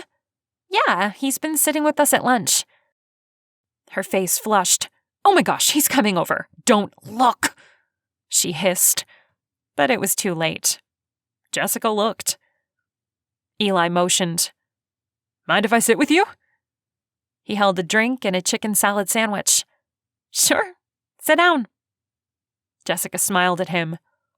Destiny looked like she was sitting on a balloon that was going to burst, and she was waiting for the loud sound. Her lips were pressed together tight. Have you met Destiny? Jessica asked. Eli grinned. No. This is Eli. He just moved here from Santa Cruz. It's a pleasure, Eli said, holding his hand out to her across the table. Destiny shook his hand. There was a definite thing going on between them, and Jessica couldn't understand what it was. Destiny was completely discombobulated, and Eli seemed to be enjoying it. Why did you move here? Destiny asked. Jess laughed. Right? We asked him the same question. Because, Santa Cruz. Who moves to Wisconsin from there? Eli shook his head. Yeah, it wasn't my idea, that's for sure. He looked pointedly at Destiny. But there are some things here that top Santa Cruz. He said it with a twitch to his eyebrow, and Destiny blushed.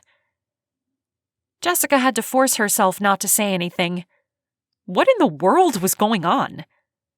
Destiny was sometimes flirty, but Jess had never seen her get so flustered around a guy. And Eli, what was up with him? He was sure turning on the charm. Luckily, their food came, so she wouldn't be tempted to slap him on the backside of his head. So, Destiny. Eli leaned forward. Are you a senior? Destiny shook her head. Junior. You've got to be kidding me. When I first saw you, I thought maybe you were in college. Destiny smiled. Get out. Cross my heart. He picked up his sandwich and took a bite, but didn't take his eyes off her. Jessica tried not to throw up in her mouth. She has a boyfriend, Jessica blurted. And then she cringed. What was wrong with her? She sounded like she was jealous or something, which she so totally wasn't. Destiny stiffened. Jess, we weren't doing anything. Sorry, Jessica mumbled. I guess I just got stung with one too many pheromones zinging back and forth between you two. Destiny ignored her and turned back to Eli. I take it you're a senior? Yup. What are you into? Surfing, parasailing, snorkeling. Destiny took a sip of her smoothie. So, pretty much nothing you can do here. He chuckled. Yeah, pretty much. The bell on the door chimed, and the hair on the back of Jessica's neck stood up. She turned to look, and her mouth dried up. She couldn't believe her eyes. Christian was back. Chapter 19. Jessica's heart pounded, and she jumped up from the table so fast her chair knocked over. Christian strode to her and wrapped his arms around her, pulling her into him in a fierce hug. "Sheesh, I thought I'd never see you again," Jessica said as she pressed up against him. Jess? Who is that?" Destiny said. Jessica jumped back from him, her face heating. "This is Christian." She had no more words for her cousin. Eli was grinning at them like he'd just figured something out. Jessica turned back to Christian, taking him in. He was like a breath she was dying to take and hadn't realized how long her lungs had burned for it. But she couldn't dare to hope he was back for good, could she? "What are you doing here?" Her voice sounded hoarse. I tried to leave. I really did. He shook his head. But I couldn't. I drove around last night on my motorcycle and couldn't actually do it. I don't want to be a high school dropout, and I don't want to leave Rockford. Hope surged in Jessica. "So, you're staying?" Last night I realized something. I'm more than everyone thinks I am. I'm not stupid, and I'm not the kid who will end up in jail someday. My life is more than that. He took a step closer to her. You made me see that. Her breath hitched. "What are you going to do?" He rubbed the back of his neck. Mr. B offered me a place to stay. He said as long as I'm working toward graduation, I could have his extra room. A thrill raced over Jessica's skin, and she flung her arms around his neck. He bent to kiss her, and her world spun. His lips moved softly over hers. It was the same melody of their first kiss, slow and rhythmic. She wanted to play this song forever. Destiny cleared her throat behind them. "Hello? What's going on? Do you have a boyfriend I don't know about?" Jessica finally pulled away from Christian.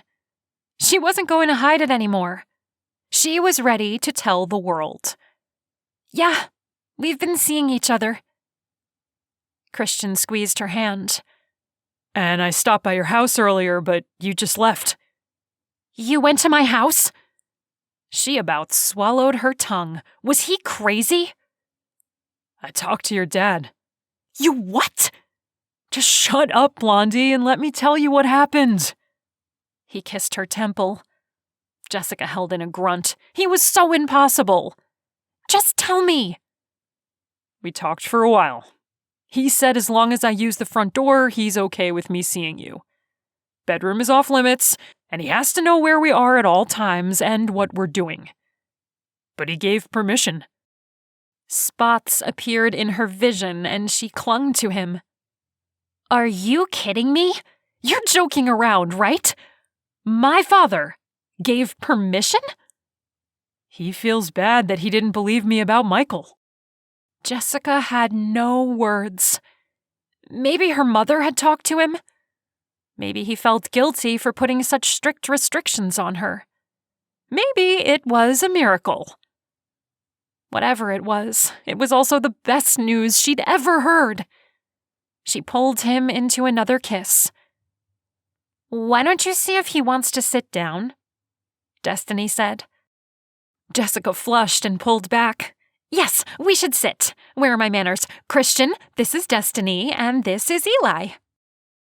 Christian joined them at the table, and they all started talking, but Jessica had a hard time listening.